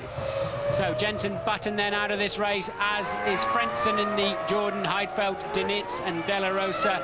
5 retirements then so far, and 17 runners, of course. As you look at the fastest man on the track, double world champion Mika Hakkinen in the McLaren Mercedes. He's got the gap down to Rubens Barrichello to 21.3 seconds, lapping exactly a second a lap faster than the Brazilian. But there are, just trying to work it out, 23 laps left. Well, that Mika's 29 seconds behind. That's just about what the stop and go cost him. So Hakkinen really has been the fastest man. He had a good strategy, good car, some kind of attacking drive. Of course, the Ferraris, I don't think, realised they would be under pressure from this man once he disappeared in for that stop and go. But they're going to have to keep an eye on him, and Coulthard there, who's still able to at least match and occasionally close down. Yes, down to 2.3 seconds again now. Then the gap, as you're watching Hakkinen, the gap from Coulthard to Schumacher, second to first, 2.3. Mika Hakkinen is accused of being uncommunicative in post-race interviews, and he's not always the most loquacious of men. But we had a wonderful party here at Sepang, a farewell party thrown by Jaguar for Johnny Herbert. And Mika Hakkinen came up on stage and he had the audience absolutely enthralled and doubled up with laughter about his experiences with Johnny Herbert together in the Lotus team in the early 90s. He's lost none of his skill, of course. He's got a lot more thanks to experience. And look at the way he is going. Yes, Hakkinen, another new fastest lap of a 1:38.5 flashing up on your screen then. So Hakkinen a full 1.1 seconds faster than anybody else on the racetrack at this time. Remember, he is low on fuel though. He has not yet stopped, so he must be imminent for a fuel stop anytime soon. He's running more fuel than the others. Nonetheless, stunning race speed. Yeah, I think he would probably rejoin in 8th or 9th position at the present if things continue the way they are at the moment. As the race leader, Michael Schumacher, comes down the reverse straight, the Penang straight, down to turn 15 at 65 mile an hour, second gear, left-hander. David Coulthard, the gap was down to 2.3 seconds on the previous lap, because Schumacher, the race leader, is just coming through to complete his 35th lap out of 56, looking for yet another victory, which would be his 9th of the year. And I think the previous highest was Nigel Mansell in 1992 when he was world champion for Williams, who then had the Renault engine. And Schumacher is on his 36th lap now. The gap between himself and Coulthard, 2.3 seconds. And Mika Hakkinen is in the pit lane. He's just touring past me as I talk to you. There are the mechanics all ready to go. And Hakkinen stops now. What about Barrichello is through, of course. Villeneuve has gone through. Wurz will be the next one. And Alexander Wurz goes through. Neddy Irvine will be the next one. So, sure enough, Mika Hakkinen is going to rejoin in 8th or 9th place. There is Irvine going through in the Jaguar.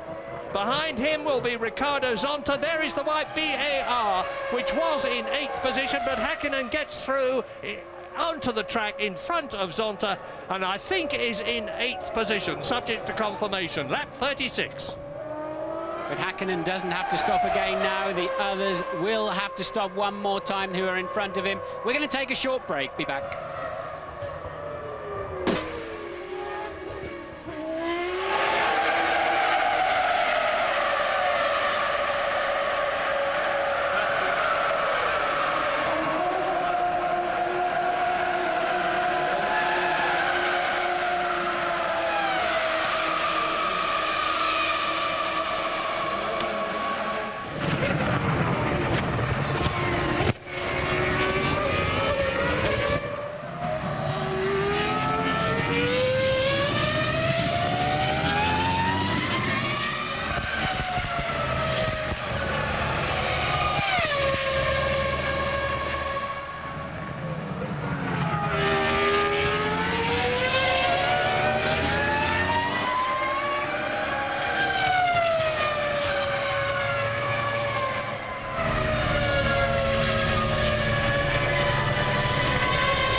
Lap 38 out of 56 and almost in the same shot. Michael Schumacher, yes, they are in the same shot.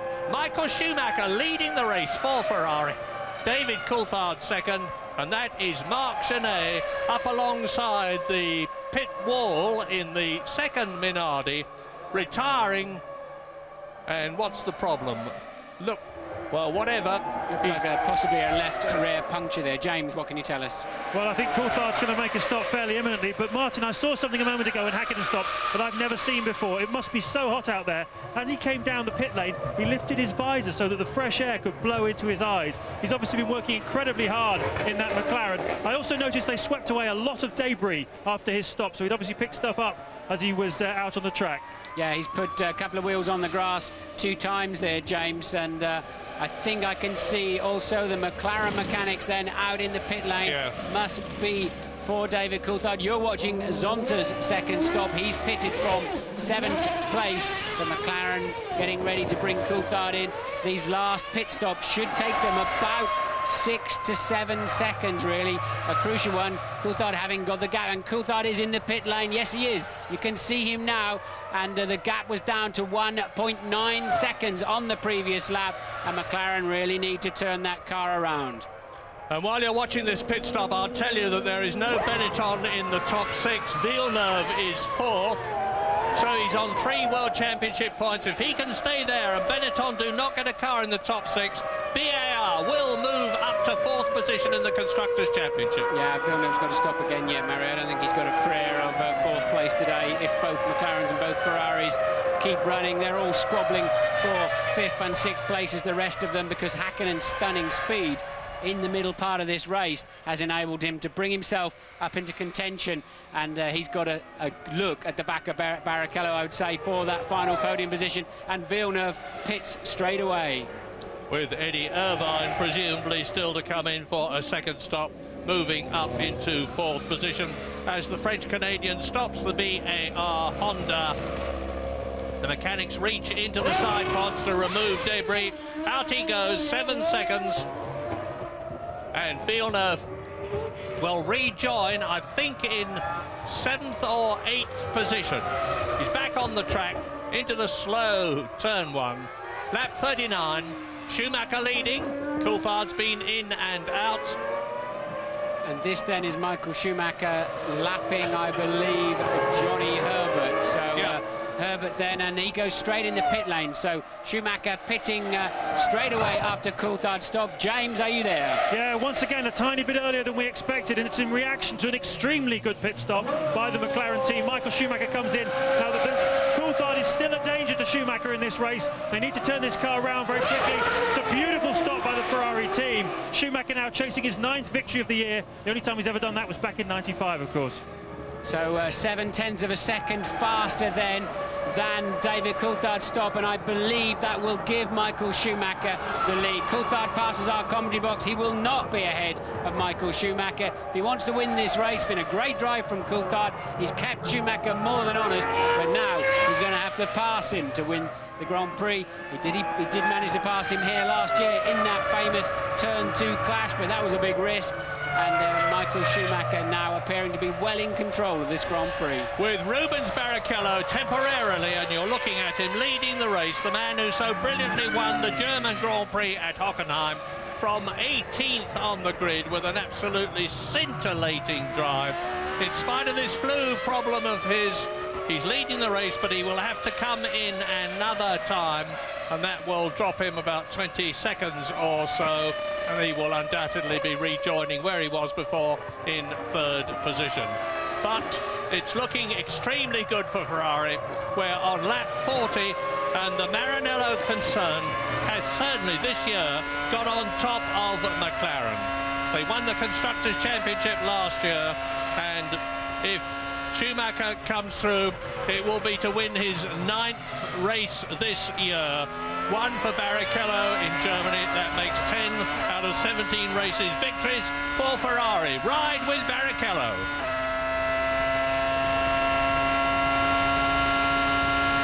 On the anchors, about 4G deceleration, come down 5 gears, and make sure you hook up to the white line on the apex as you pop over the crest. They have huge understeer through there. They just give it all the lock they can, and then the circuit opens up and take the line and reduce the load, the torque coming through the steering wheel, and let the car go and accelerate forwards. It's a feeling you get through your hands, through your backside, through your feet as the car. These cars are so pure, they give you so much information, and you just get a feeling of what you have to do next. And in the pits comes truly from a truly awful day of 15th position then for his third pit stop of the afternoon. The first one was for a nose, having tripped over somebody on the first lap.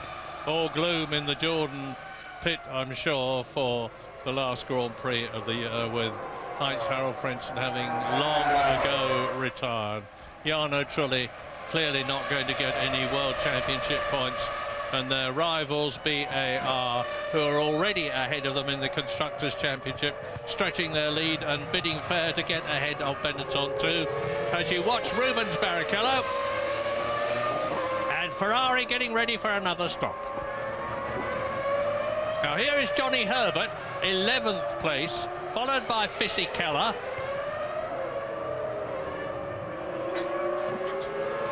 And Barrichello. Barrichello in the pit lane then. He'll be looking for the line down to 80 kilometers per hour. And even that, I've stood in front of these people while they're doing practice stops in the warm-up, and it still looks terrifying standing just in front of a Formula One car coming towards you at 50 miles an hour. And they have to stop on the marks, and it's another low. No, there's a problem there for Barrichello. That's a slow stop, did not get it into first gear, had no confidence to get away, and that gives Häkkinen an even better chance to have a run at Barrichello. James. Well, it didn't get it into gear, simple as that. The car was sitting there. I think Rubens was caught by surprise. Couldn't quite see whether the lollipop man, who normally is supposed to instruct him when to put the first gear in, whether he did that job or not. But Rubens, I think, was just half asleep. It must be really, really hot out there, guys. And here is the battle now. Michael Schumacher and David Coulthard, they have both stopped twice. Rubens Barrichello has rejoined, of course, and we're on lap 42 then. 14 laps at the end of this one to go, each of them 3.4 miles long. And there is Rubens Barrichello. So he is in third position, and we're riding with him now. Now look at the line, look at the speed, listen to that V10. And the big story now then is two McLarens chasing two Ferraris. Can Häkkinen pull back that gap until Barrichello gets round to the start-finish line? We can't tell you exactly what the gap is back to Mika Häkkinen in fourth place, but we do know that Coulthard was just 1.7 seconds behind Michael Schumacher. Up there between first and second, Barrichello will be running third, and Häkkinen has a chance to home in on him and take that final podium position. And I think Villeneuve's looking the best bet for best of the rest. And listen to how close their times are. Michael Schumacher, last lap, 1 minute 40.5. David Coulthard, 1 minute 40.53. Well, they're within 5 thousandths of a second of each other. And now Michael Schumacher has gone marginally quicker to increase his lead by 0.2 of a second as he goes into the 43rd lap, with Schumacher pushing Rubens Barrichello some 10 seconds behind David Coulthard. Mika Häkkinen, the fastest, no, not quite the fastest, by 1/10 of a second in fourth position. Jacques Villeneuve fifth. Eddie Irvine still in the points for Jaguar in sixth position. Johnny Herbert still running in 11th place. So there's the gap then, 19.7 seconds is Häkkinen behind Barrichello. I don't think he's got enough laps left, Murray, but he can have a good go if he can pull out the kind of speed he was mid-race. But of course then he was lighter on fuel than his three rivals ahead of him. But Häkkinen really is going to have to pull something pretty spectacular out of the bag to get on the final podium step. Barrichello, I don't think, has a prayer of a run at Coulthard. Can Coulthard close down Schumacher? The first 2 or 3 laps of this stint, Schumi has had about 1/10 of a second advantage. Well, Schumacher intimated before the race began that he would let Barrichello through to win the race if David Coulthard was not in the top 6 and McLaren were not in the top 6, because that would be a victory for Barrichello, which he was prepared to cede to him. needless to say, that is not going to happen now. With Schumacher leading, McLaren second, Coulthard, Ferrari third, Barrichello, McLaren fourth, Hakkinen. Yet again, we're seeing these two dominant constructors right up at the front of everything. The battle to win in this race, then, if you're not in a McLaren or a Ferrari, is for fifth position, which Jacques Villeneuve has got. 2 World Championships in the bag, and he's already got 6 World Championship finishes in the points this year, compared with none last year, BAR's first year of racing. So down to 1.6 seconds, 13 laps remaining, and we've got this situation. Coulthard is 3/10 faster in section 1. Schumacher 3/10 faster in section 2, and then Coulthard again 3/10 faster in section 3. If he can keep that up, he's going to be looking very closely at the gearbox of the Scarlet Ferrari. Yes, which again prompts me to say that catching is one thing, getting past is another. I'm sure Michael Schumacher will know exactly what the situation is, and if David Coulthard gets on his gearbox, although he's demonstrated in the past that he's more than capable of fighting his way past the German, it's going to be mighty, mighty hard to do in this race, with Schumacher looking for his 9th World Championship victory in this season. And we're on the 44th lap now, 12 of them to go in what has been a really interesting race. The temperatures remaining about the same.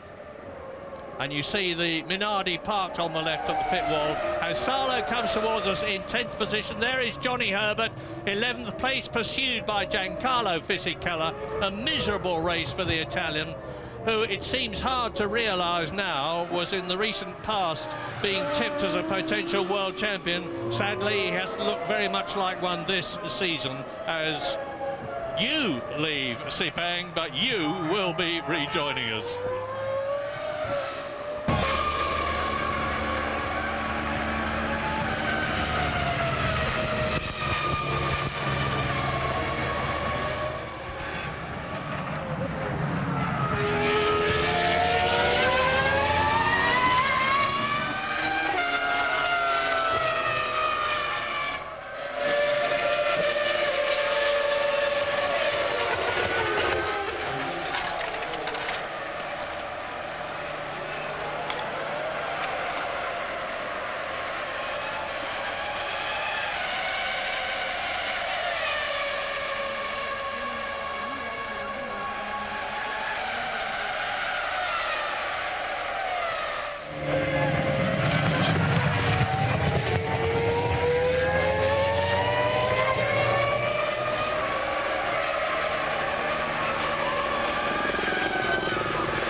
Lap 46 out of 56. Ferrari looking mighty good for the Constructors' Championship, but not necessarily mighty good for a victory.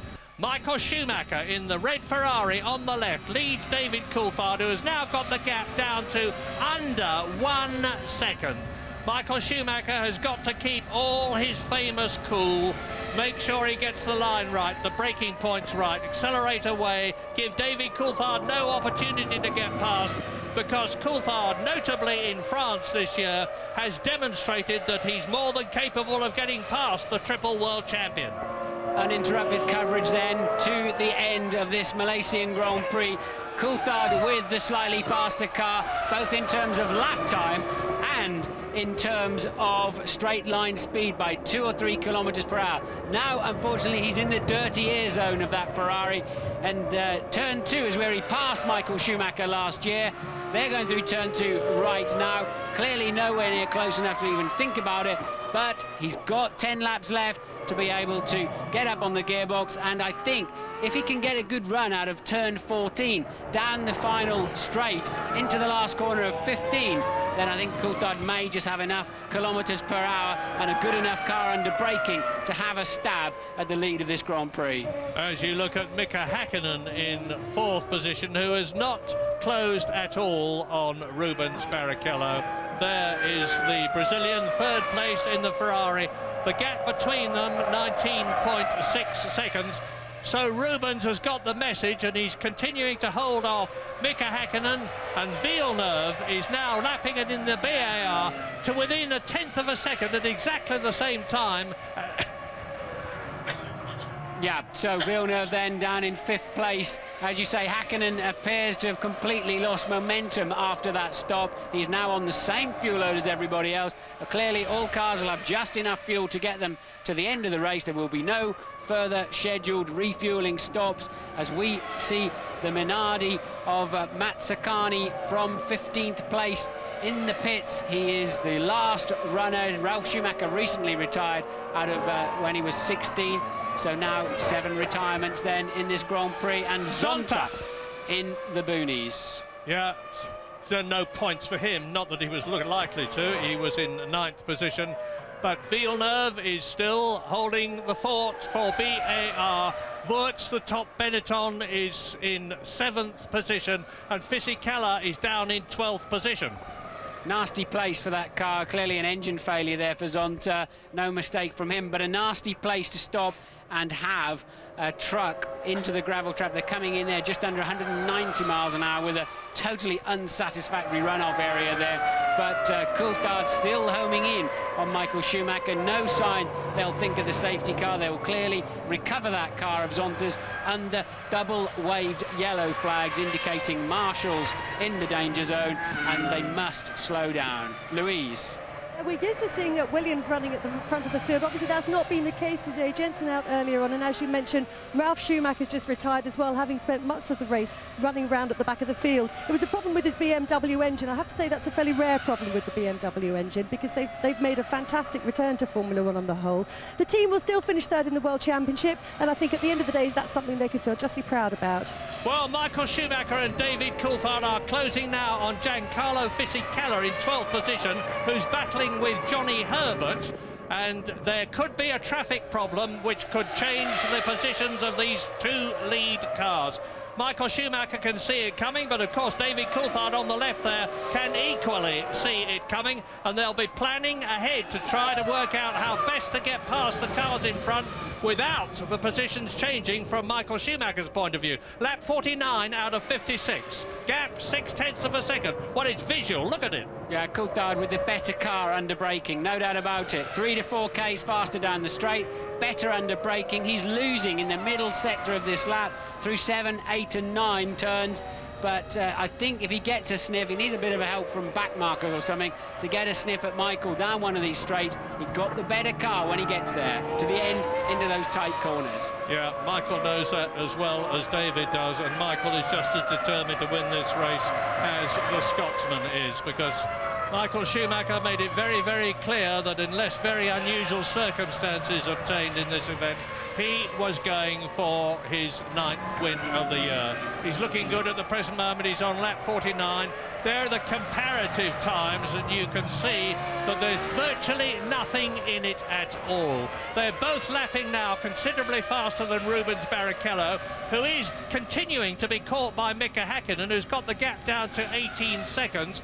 But Häkkinen, even if he closes at a second a lap, which he's doing at the present moment, is not going to be able to get close enough to Barrichello before the end of the race to have a chance of taking 3rd position away from the Ferrari. But now, look, there is the traffic situation, and you see Johnny Herbert and Fisichella being caught by Schumacher there, David Coulthard there, as they come out of the Penang Straight into the Kuala Lumpur Straight. Yes, that bad stop of Johnny Herbert's cost him 10, 11 seconds and at least 2 places. So Irvine in the sister Jaguar still in a point-scoring position up there in 6th. Johnny unfortunately down in 10th with that appalling stop when they could not get the fuel nozzle out of the car, as Coulthard, as usual, edges closer in 1 and 2. Then you get a yo-yo effect. Obviously, Michael will always be on the throttle. Couple of cars, and who's that off? That's a big one. That's a Jaguar. That's a Jaguar off into the barrier, and it looked... well, the steering wheel is out, so it's Johnny Herbert. Johnny Herbert, and he's thrown the steering wheel out. That is definitely the Englishman. What an awful way to finish his last Grand Prix in Formula One. But thank heavens he looks perfectly all right. Very bad damage to the car. Here's what happened as Johnny Herbert... Look. Oh, that's a rare suspension failure. And Johnny, absolutely nothing he can do is hit the brake pedal, and the rear wishbones have given way and just pitched him into the tyre barrier. And a really nasty incident there for Johnny Herbert. There's going to be a lot of carbon fibre debris on the racetrack. And thank heavens you can see that Johnny, the most popular man in Formula One, without a doubt, seems to be perfectly okay. Has he got a bit of a problem with his leg? Yes, he has, because they're carrying him off the car. We're on lap 50 now, back looking at the battle for the lead temporarily, as Johnny is carried off. The adrenaline got him out of the car. Obviously, I don't know whether it's a sprain or a break, but yeah. And Johnny's ankles are bad enough, aren't they, after that terrible crash he had in F3000, as Coulthard now closer than ever. Is he close enough to get a good tow from that Ferrari down into 1? It didn't look it as they came past the commentary box. Will he have a stab down the inside? He is very close when he gets there, but not close enough. There is a bit of traffic ahead of him. Yeah, and it's Fisichella. Now, Fisichella is on his own. Johnny Herbert, of course, was behind him, has now disappeared. Picasalo is about 7 seconds up the road. So hopefully Fisichella is keeping an eye on his mirrors, and in which case he will see this approaching. Ferrari, McLaren, lap 51, 5 laps to go at the end of this one. Wouldn't surprise me at all to see one of these runners this afternoon pick up a puncture from the debris of Johnny Herbert's incident there. That rear suspension failed very early on into the braking zone. There will be a lot of shards of carbon fibre, and I think they're still looking at Johnny. I don't think he's in serious danger, but clearly has hurt his left leg in some way. What a terrible end to his Grand Prix career. That's not fair.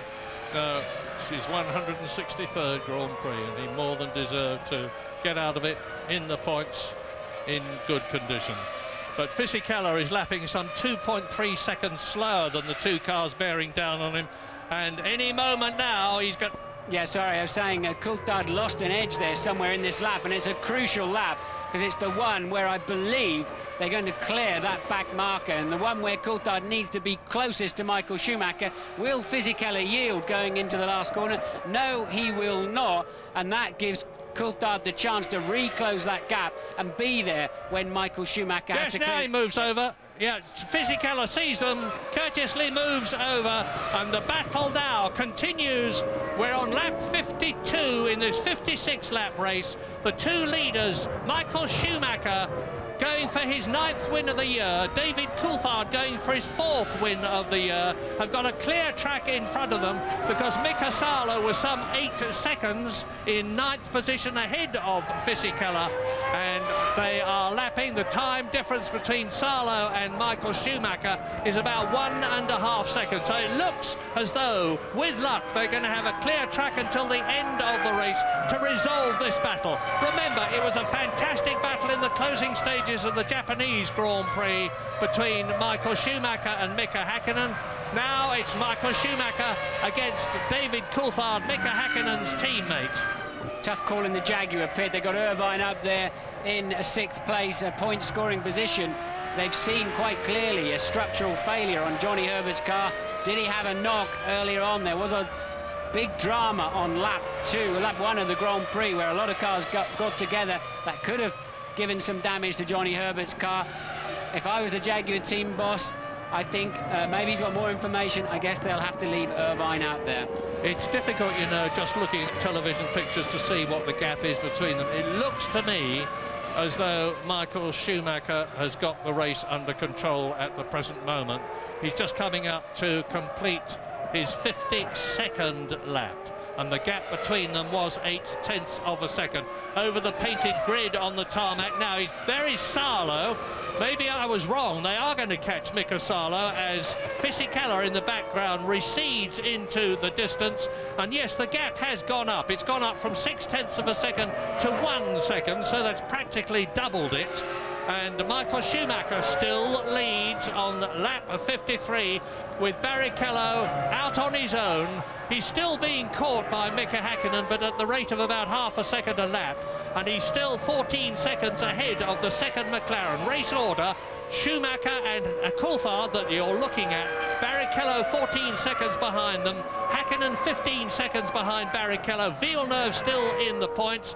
2 World Championship points, which would equal the Benetton score, and it would therefore be decided on places who'd won the Constructors' Championship, and who is 4th in the Constructors' Championship, and I think off the top of my head it would be to Benetton's advantage.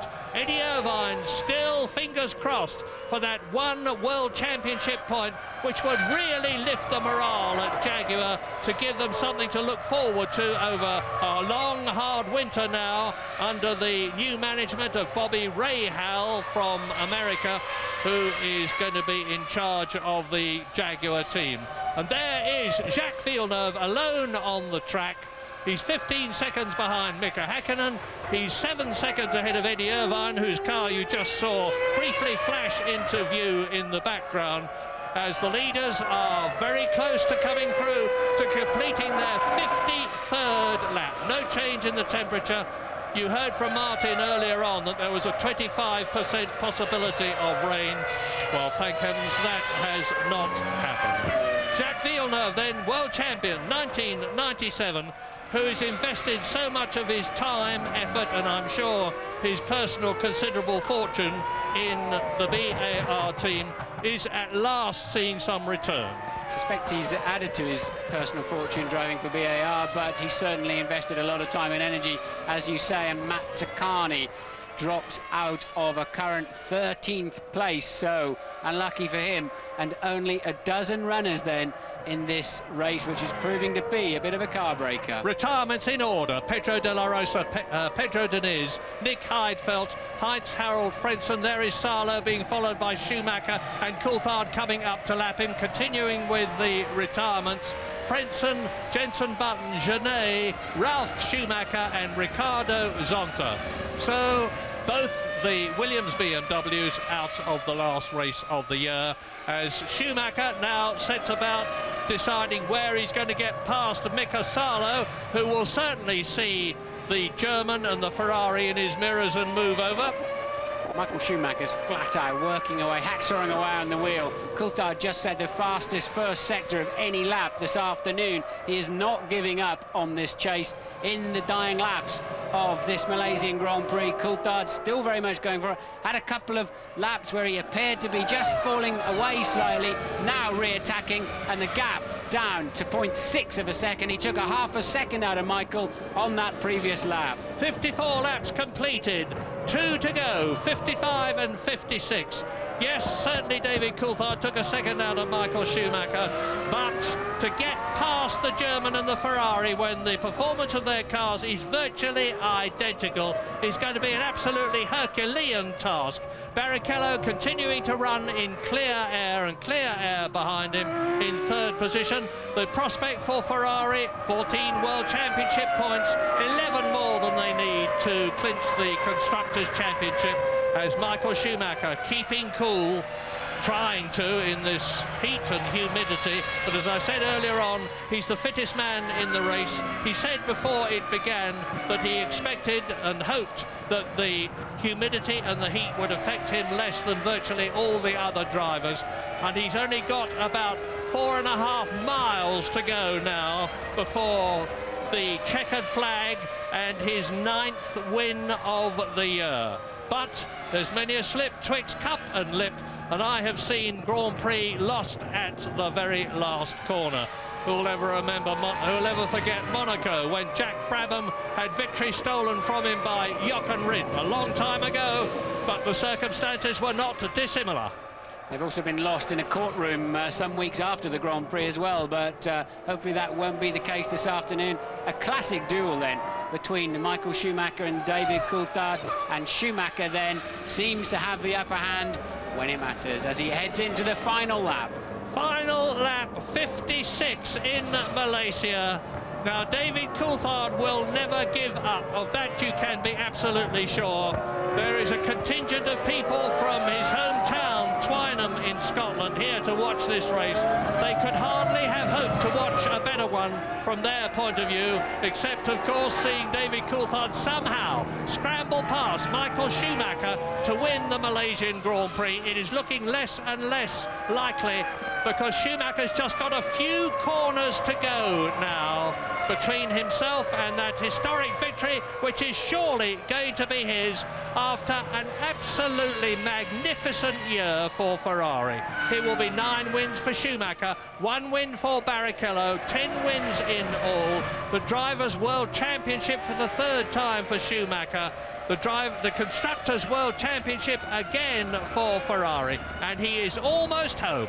And they're still in the 1:39 at the end of this race. It's last year's record lap. They've been doing that all through the afternoon. Absolutely incredible pace in this Grand Prix as the new Bridgestone tyres are working extremely well. It's lifted the pace, and these drivers certainly have. Maybe the World Championship was over for the drivers, Murray, but they have not given an inch this afternoon. The Ferrari flags, as everywhere, are waving as Michael Schumacher enters the last corner of the last lap to win the last Grand Prix of the year 2000 in glorious style for himself and Ferrari. Schumacher wins in Malaysia as he won in Japan and America and Italy. He has won 4 races on the trot now, to add to the other 5 races that he had previously won this year. In the background you see Rubens Barrichello making it a glorious 1st and 3rd for Maranello for Ferrari to give them the World Constructors' Championship without a shadow of a doubt, with 11 points clear on top of the 13 advantage that they already had. Mika Häkkinen, there he is in 4th position. A superb drive. Remember that time penalty that he had. And Jacques Villeneuve is going to come through and finish in 5th position. 2 World Championship points. It's going to be nip and tuck as to whether Benetton or BAR take that crucial 4th place in the Constructors' Championship.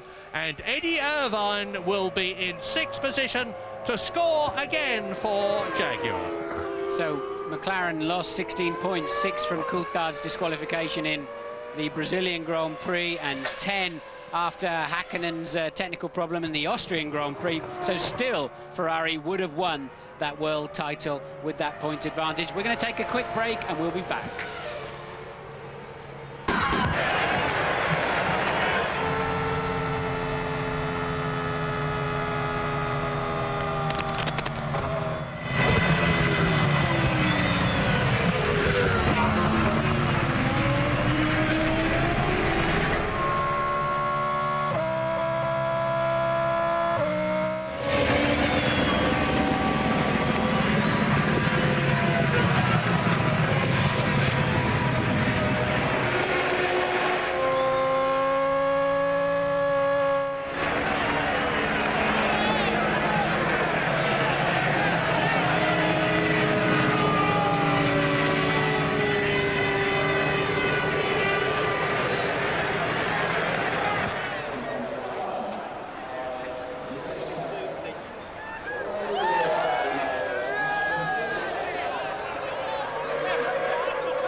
Drivers for the last Grand Prix of the 2000 season, the Malaysian Grand Prix. It's Michael Schumacher, David Coulthard, and Rubens Barrichello.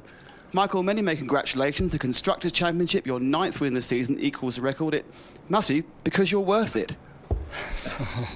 Thanks to remind me to our L'Oreal advertise. Yeah, you see, he's doing good. Huh? Yes, we wanted to win this race. We did it. A very tough race, very tight race. I mean, DC really pushed from the first to the last lap. So did I, and that meant a flat-out race, very, very tough physically, car-wise, and everything. And yeah, we did it. We won the Constructor Championship after all. Not by just taking 3 points, by winning and becoming third. That's just, I think, the right result, what the team deserves, honestly, to my view. Now, obviously, at the end of the first lap, you must have been rather surprised to see both McLarens in front of you. Did you know that Mika had jumped the start? No, I mean, I can't look in the mirrors at this moment, and he's just behind me, these 8 meters, 10 meters, so for me it's impossible to see the same as when David had the same situation in India. I cannot judge that, because you concentrated on the light and on what you're doing, and then you start to watch two other guys, what they do. I didn't have a very good start. I mean, I was suffering, not really to get off well enough. Not of wheel spin, just not got a good going. But anyway, I mean, we went third after DC outbraked me from the outside, and then we just had to watch what the strategy can do for us.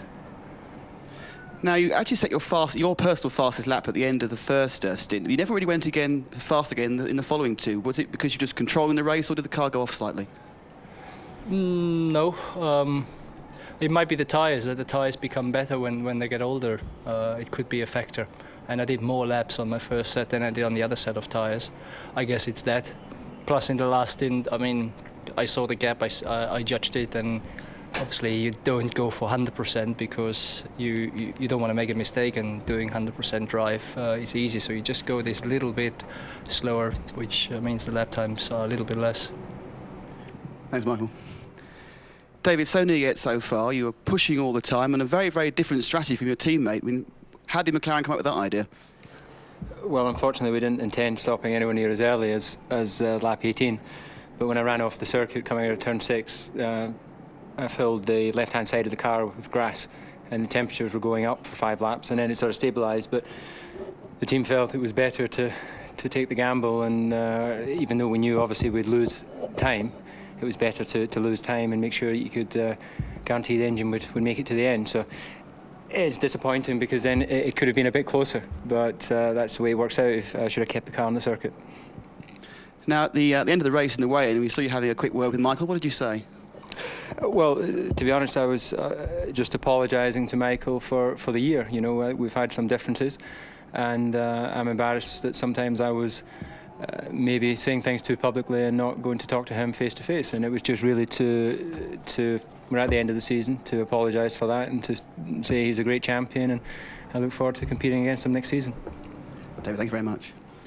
Ruben's very strong third place, especially considering you've not been feeling well all weekend. I mean, how were the conditions out there today? Well, the conditions were hot, and as you said, I still have a little bit of flu. And I was worried at the beginning of the race because, you know, my conditions were not great. But the car felt great the whole time, and, you know, I could keep quite well the pace. I lost time on my second pit stop due to the fact that I couldn't get first gear, which was a shame because I was closer to the battle. But I'm pleased. My season went very well, and to finish a strong third position in this race means, you know, we're going to start next year in a good position as well. Rubens, thank you. Michael, after Suzuka, you said you hadn't planned a party. I believe there's a huge party planned tonight. Do you intend to let your hair down? I intend to change my color, but I don't see the point for taking away the hair. I mean, whoever wants to do that, it's fine, but it's not my intention. I think you can celebrate in different ways, and we will celebrate, I think, in a big way tonight. The poor guys have first now to pack up everything because everything has to be shipped out tomorrow. It's a bit of a shame after such a race and year that you can't just let off. I mean, these guys have to continue working. But then after they finished, hopefully early tonight, we then going to have a big party. Thank you, Michael. Thank you. Now a word from Michael and Rubens, your own languages, please. Michael first. Ja, er zal allemaal wel een klein feestje komen vanavond, maar morgen moet alles alweer richting Europa. Dus erg lang kan er niet gefeest worden. Een kleurspoeling zit er nog wel in bij Michael Schumacher, maar zijn haren blijft erop zitten. Staat hem trouwens wel aardig, zo'n pruik. De man die de grote prijs van Maleisië won. Eigenlijk ging alles goed. En aan het einde zag hij natuurlijk wel David Coulthard dichterbij komen. Maar hij wist wat de marge was. Hij wist wat de Ferrari kon. Dus de zege kwam nooit meer echt in gevaar. En David Coulthard, toch wel opmerkelijk, bood meteen na de race even zijn excuses aan Michael Schumacher voor alles wat er dit jaar voor is gevallen. Verbaal gezien. Hij zei letterlijk, ja, sommige dingen had ik gewoon maar beter gewoon recht in het gezicht van Schumacher kunnen zeggen. In plaats van dat tegen journalisten te zeggen. Nou, dat is toch een opmerkelijke uitspraak, Jan. Ja, dat is wat ik net bedoelde. Hè, dat vaak 1 of 2 maanden na de race, maar ja, je ziet het nu al, het is een paar minuten na de race.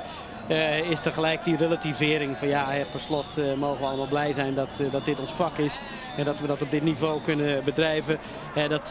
Dat is toch over het algemeen wel de rode draad die door de opvatting van de rijders heen loopt. Dat men toch altijd erg blij is dat ze gewoon autocoureur mogen zijn. Dat ze gewoon in de Formule 1 mogen zitten en dit allemaal mee mogen maken. En dat merk je door de regels heen natuurlijk af en toe bij Schumacher en ook uiteraard bij Coulthard. Maar ja, over het algemeen is het bijna vanzelfsprekend dat achter bijzondere prestaties zitten altijd bijzondere mensen. Deze heren zijn 1, 2 en 3 geworden op het hoogste niveau van de autosport. De laatste race van het seizoen weliswaar. Maar in ieder geval toprijders. Dus daar mag je ook een beetje topmentaliteit van verwachten.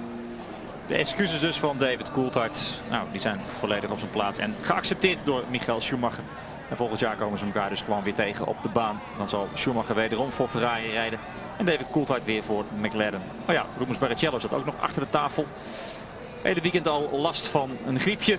En het was in zijn woorden hot in de auto. Nou, uiteindelijk werd hij nog keurig derde, Rubens Barrichello. En zo kwam de constructeurstitel dus duidelijk bij Ferrari. Niet door die 3 puntjes die ze eigenlijk nodig hadden, maar gewoon duidelijk eerste en derde in stijl afsluiten.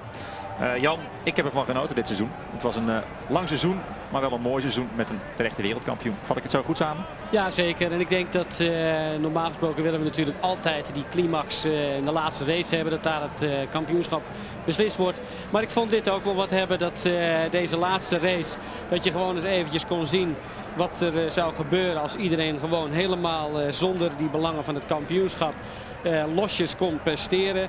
En zo'n losse opvatting waar rijders toch eventjes een klein beetje van schuldgevoelens vrij proberen te komen in zo'n laatste persconferentie waar iedereen nog eventjes gewoon heel eerlijk en oprecht nog even ventileert.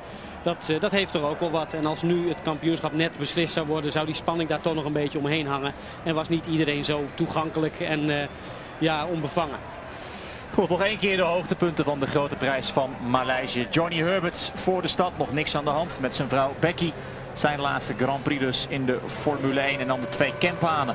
De jumpstart, de valse start van Mika Häkkinen, waar hij later een stop-and-go penalty voor krijgt. Coulthard pakt ook meteen Michael Schumacher bij de start. En dan hier achter in het veld waar de La Rosa, Nick Heidfeld, Alesi en Diniz elkaar raken. Er is te weinig ruimte voor 4 auto's. Dan gaat het dus mis. En de La Rosa ligt eruit en Verstappen kan door. Tikte Heidfeld aan en daardoor schoot Heidfeld achterop bij Alesi en kwam ook Diniz in de problemen. Kijk, en ondanks deze spin ging het toch verdomde goed bij Jos Verstappen. Ja, want als hij die spin niet had gehad, wie weet wat er dan nog mogelijk was geweest. Hij heeft heel lang dicht achter Herbert gezeten, dus wellicht dat hij daar misschien voor had gezeten. Hij moet dus binnenkomen voor een stop-and-go penalty. Lag op dat moment op de 4e plaats. Coulthard had al snel de leiding overgenomen. En dan hier het uitstapje van Heinz-Harald Frenzen. En voor hem zit het er al heel snel op. Illustratief voor het slechte seizoen van Jordan. Ja, en Häkkinen zat dus op een 1-stop strategie. En aanvankelijk ook David Coulthard. Die is alleen binnengekomen dat hij door het gras was gereden. Dat zullen we wellicht zo nog zien. En hij moest dus gewoon zijn luchtkasten waar de radiatoren in zitten, die zijkasten waar u hier in kijkt, die moest hij even leeghalen. Er zat gras in, de temperatuur liep te hoog op. En ze besloten toch maar het zekere voor het onzekere te nemen. Volgende uitvaller is dan Jensen Button. Dus balende gezichten bij Williams, want hij had nog een kans op de 7e plaats in het wereldkampioenschap. Alexander Wurz reed een goede race, maar kon Häkkinen niet achter zich houden. En hier Jos Verstappen vechtend net achter de punten op de 8e plaats. Villeneuve, uiteindelijk zou hij 5e worden. En Coulthard gaat dan op jacht naar Michael Schumacher. Prachtig moment natuurlijk, Villeneuve, altijd zorgend voor spektakel. Maar ja, hij moest Häkkinen wel voorbij laten gaan. Pitstop van Ferrari brengt Schumacher voor Coulthard weer op de baan, zoals gepland. Dus op dat moment gaat alles nog goed voor Ferrari. Ja, en hier kampt op dit moment dus Coulthard met de hoge temperaturen van zijn motor.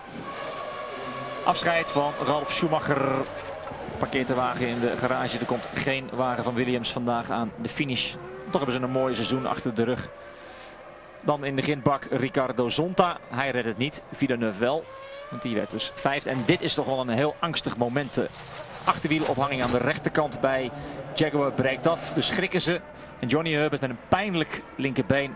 Nou, laten we hopen voor Herbert dat het allemaal meevalt. Maar het zag er lelijk uit. Dan de uitvallen van Marc Gené en vervolgens ook Gaston Mazzacane. Ook Minardi haalt het niet met 2 wagens. En hij op koers voor de zege. Michael Schumacher hier voor de 9e keer als eerste langs start en finish dit seizoen. Wat een jaar, wereldkampioen voor Ferrari. Dus is iedereen blij. Nu kunnen de pruiken tevoorschijn komen. Mevrouw Schumacher en mevrouw Barrichello 1 en 3. En hier David Coulthard, de nummer 2 op het erepodium.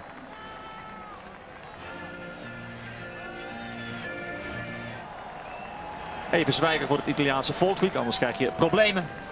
En dan nog 1 keer de vuisten omhoog bij Ferrari. En de champagne smaakt goed. Jean Todt met een mooie grijns op zijn gezicht. Eindelijk heeft Ferrari het dus weer helemaal voor elkaar. Kampioen bij de rijders en kampioen bij de constructeurs. Een mooi fotootje voor thuis. Jan, mag ik jou hartelijk bedanken voor 17 leuke Grand Prix. Het was een mooi seizoen. Ik heb weer prettig met je samengewerkt en hoop dat volgend jaar gewoon ook weer te doen op 4 maart. Want dan zien we elkaar terug. Helemaal veronder in het zuiden van de wereld in Australië. Oh, even nog Johnny Herbert. Ja, daar ben ik heel blij om. Want ik had bijna willen zeggen, zo heb ik het ook ervaren. Maar ik hoop dat we snel goed nieuws hebben van Johnny Herbert. Dat hij weer gauw op de been is. En ik hoop dat we snel horen dat Jos Verstappen onder de pan is. En dat we volgend jaar er ook weer van kunnen genieten. Tot volgend jaar. Bedankt voor het kijken. Dag.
Miguel, a very tough race, your last one for a year or so.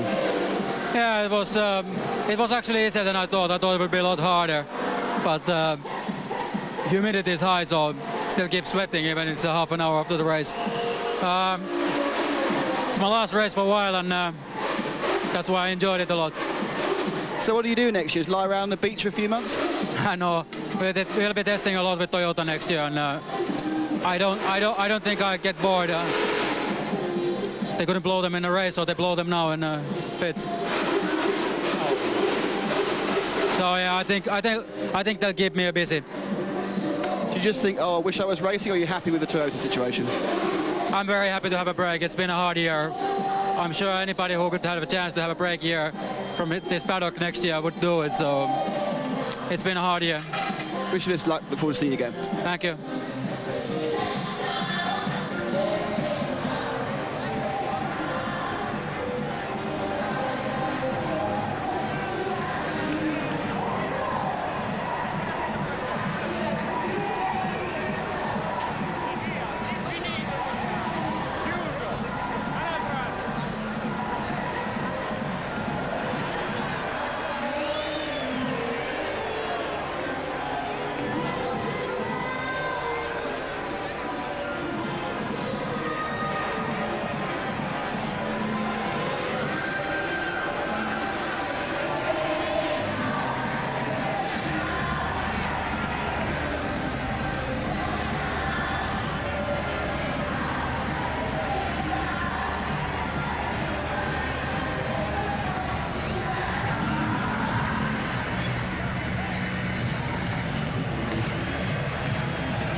And you are back with us in London. Stand by for your last chance to enter our competition. First, let me just confirm the result of the last race of the season, the Malaysian Grand Prix. 4 out of the last 4 for Michael Schumacher. First time, by the way, he has won the last race of the season. David Coulthard in second place, then Barrichello. Hakkinen fourth. Jacques Villeneuve, crucial points there in fifth place. And Eddie Irvine making his point for Jaguar, sixth. Final positions in the Drivers' Championship this season. Michael Schumacher, the 2000 World Champion, his third title. Then the reigning champion, Mika Hakkinen in second place. Coulthard third. Barrichello fourth. Ralf Schumacher for Williams in fifth place. Watch out for them next season. And Giancarlo Fisichella, who's been on 18 points from eternity for Benetton.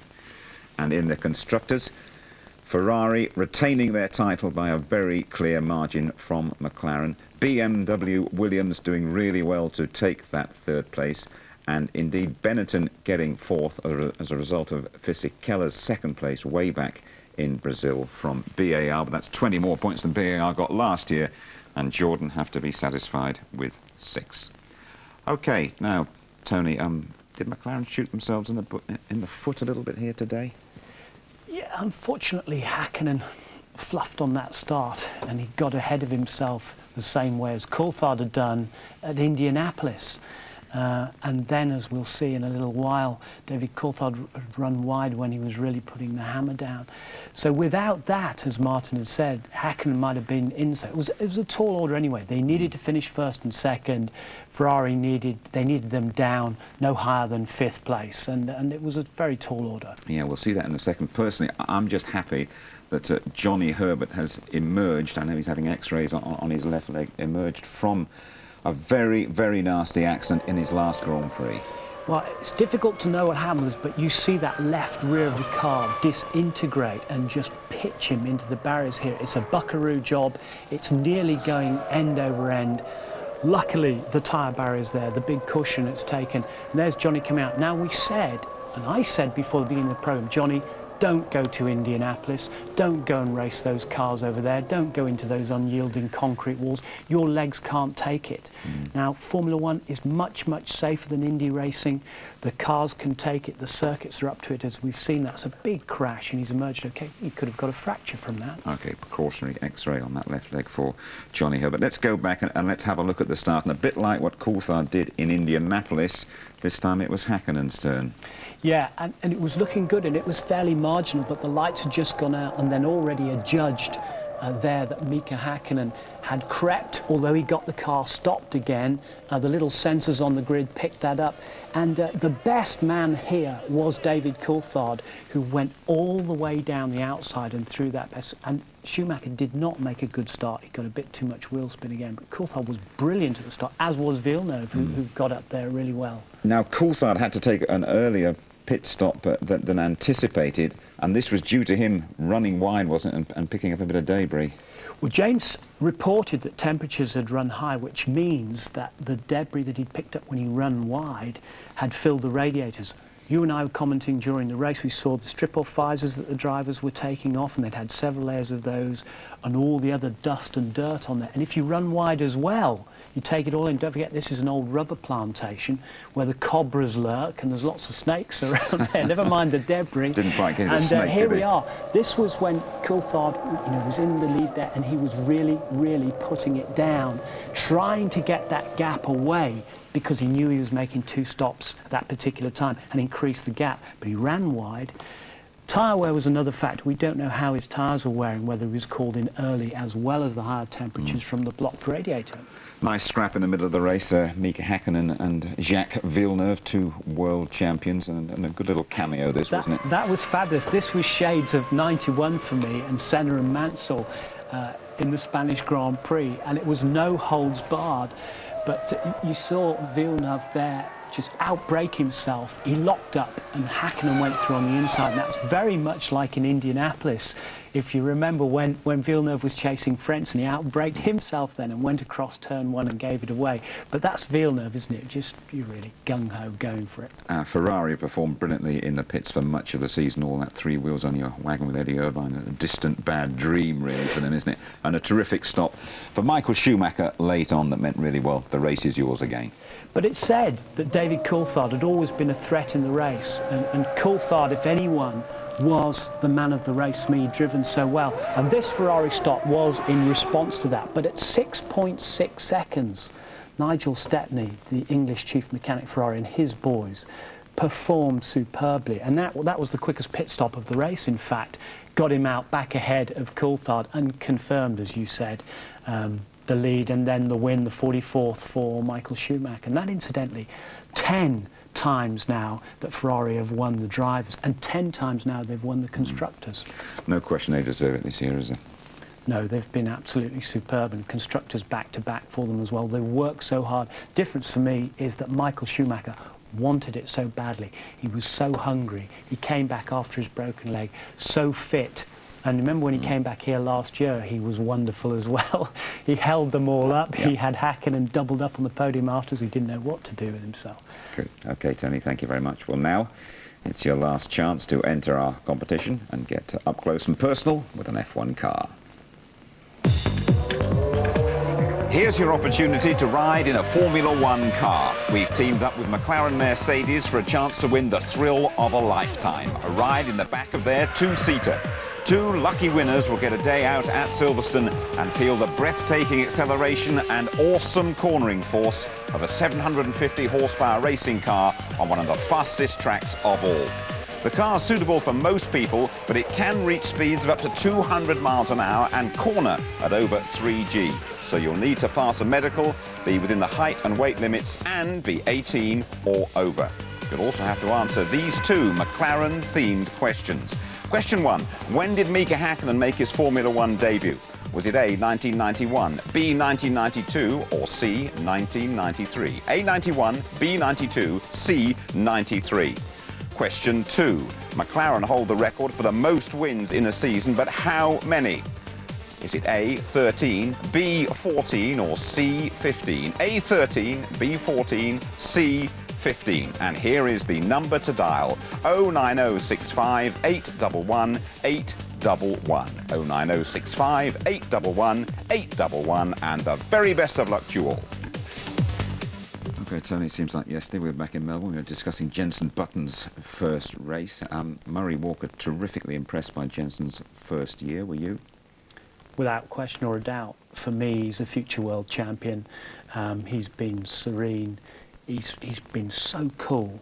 And Johnny Herbert paid tribute to him actually earlier in the week in Malaysia, and he said he's got everything. He said he's still a bit ragged. He still gets out of control. He said he's a bit like Mansell that way, but he's got lightning reactions and he gets the car back. And the key to it is nothing has fazed him. And look what he did at the really difficult circuits like Belgium in Spa, where he was up at third on the grid. And he was just magic. Again, remember back to Australia, we were talking about the all-British team, the Jaguar team, a real sharp learning curve for them this year, though.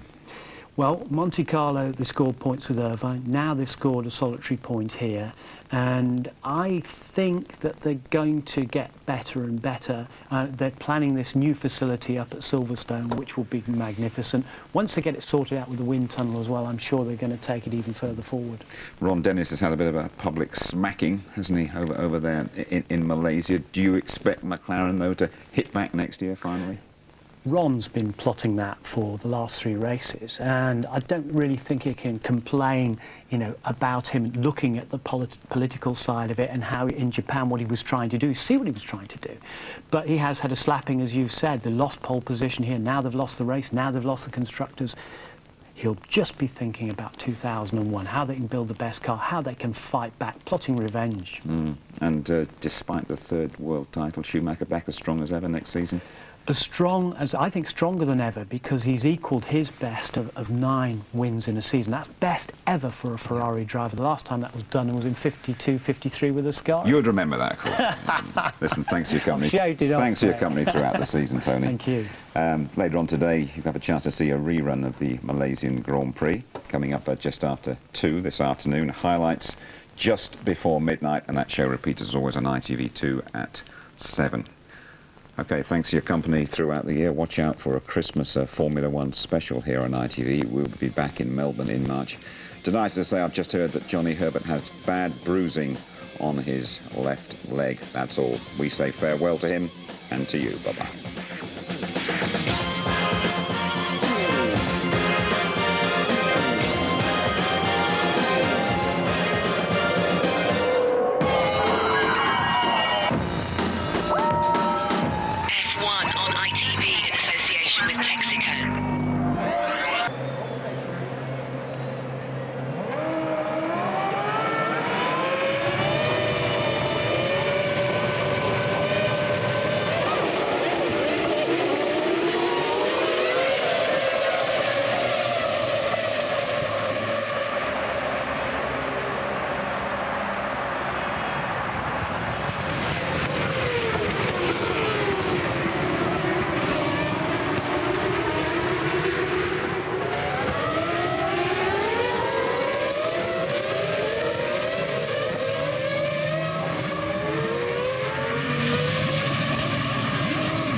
Nick Heifeld spoke to you before the start. You wanted a bit of luck. You didn't get any. What happened in that second corner?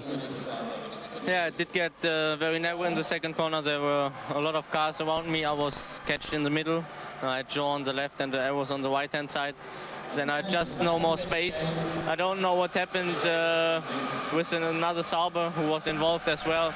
It's pretty difficult to see it very good from this angle, but I think it was just too many cars at the same place. Very bad luck. Thank you. Thanks.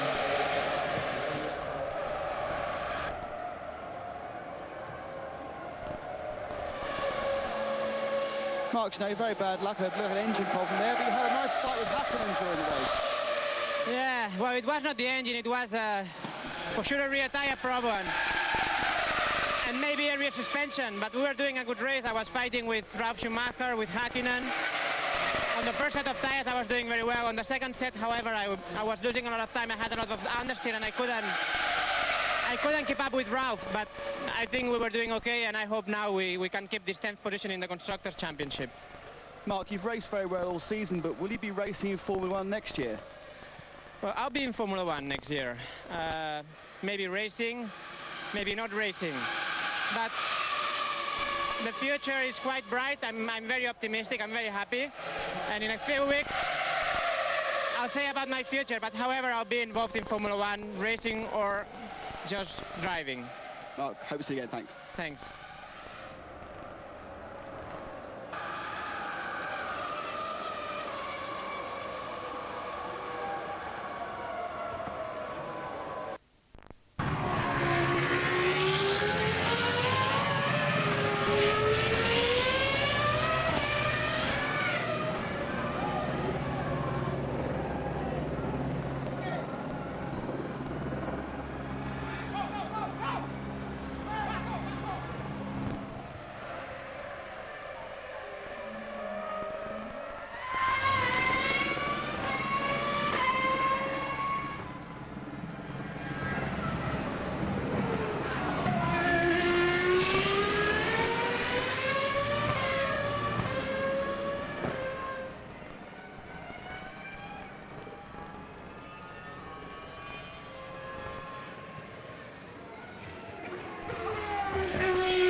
Stop.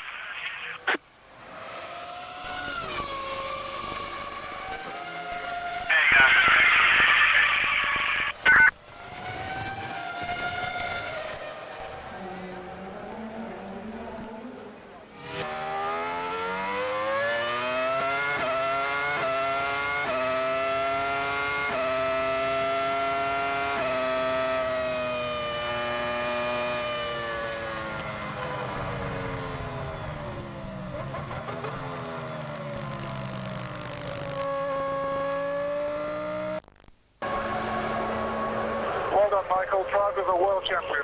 Well done. Thank you, guys.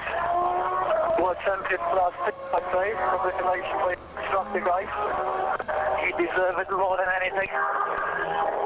And now we have a great winter time in front of us. But don't get lazy, guys. Next year's another year. No, that's a joke. You've done a really great job this year, all together. You all can be proud. Thanks. Yeah, no worries about the winter, Michael. We know what we've got ahead. I mean, well done. Very well done.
We had a great race. 4 times pole position at the end of the season, 4 wins. That's simply superb and a dream coming true. So we're obviously very delighted. We've had some differences, and I'm embarrassed that sometimes I was maybe saying things too publicly and not going to talk to him face to face. And it was just really we're at the end of the season, to apologise for that and to say he's a great champion, and I look forward to competing against him next season. I'm very happy he came to me after the race to talk to me about what has happened in the past and the way he sees things. And yeah, obviously I feel that shows how good a bloke he is, and I look forward to continue to have as good a relationship as we used to have some while ago. And so confirmation of Schumacher's victory in Malaysia. Coulthard second, Barrichello third, Hakkinen fourth, Villeneuve fifth for BAR, and Eddie Irvine scoring a rare point for Jaguar. Final positions in the Drivers' Championship. Schumacher winning the title by a huge 19-point margin. Hakkinen 16 clear of Coulthard. Barrichello fourth. Then way back on 24, Ralf Schumacher in the Williams. And Fisichella, you know, he hasn't scored since Canada in the middle of June. Decisive victory for Ferrari as well. And Benetton getting that 4th place thanks to Fisichella finishing second at Interlagos in Brazil. OK then, Tony, it wasn't going to be McLaren's day from the moment that Hakkinen fluffed the start. Well, from the time that the engine went in Indianapolis, really, it's gone downhill from there. But this was like Indianapolis as well, because, you know, Hakkinen had fluffed the start. He managed to stop the car again, but that was picked up by the little sensor and he got a penalty. But Coulthard, look at him going round the outside. He was brave, he was committed, and for me, he was the driver of the race. And then he got past Hakkinen and got into the lead. And, you know, eventually second place. That's good for him at the end of the year. It's farewell to Johnny Herbert. He has a bruised leg, nothing worse than that, and I would think Johnny would be very, very grateful about that. Yeah, and it's difficult to know what happened, Jim, but you can see the rear end disintegrating as the wheel parts company, and this is a big impact, a very high-speed accident. and the car, look, buckarooing there and almost going over, but coming around, and you can see how the tyres there all absorb the impact. But you can imagine if that's the concrete walls of Indianapolis. As it was, his leg took a big knock. Those legs have been smashed and been rebuilt. I don't think, as I said at the beginning of the programme, that he should go to Indianapolis. Would you want him to call it a day virtually there? No, I want him to stay in Grand Prix racing or sports car racing where it is much safer. There have been fatalities in IndyCar racing. Formula One is much, much safer, and so is sports car racing. Finish by paying tribute to the fellow in the red wig, Michael Schumacher. Well, it looked like they'd all gotten rusty in the rain or something. Instead of a whitewash, it's a red wash. I think they're trying to say Ferrari dominance, and why not? They've done the double, world constructors and the world drivers as well. Fair play to them. They worked hard, they wanted it. It's brilliant for the sport, brilliant for Ferrari. Tony, thanks for your company throughout the season. Righto, that does complete the Formula One season. Watch out for a Christmas special, won't you, here on ITV. And the F1 ITV team will take a little winter break, and we will be back in Melbourne next March. Till then, good night to you all.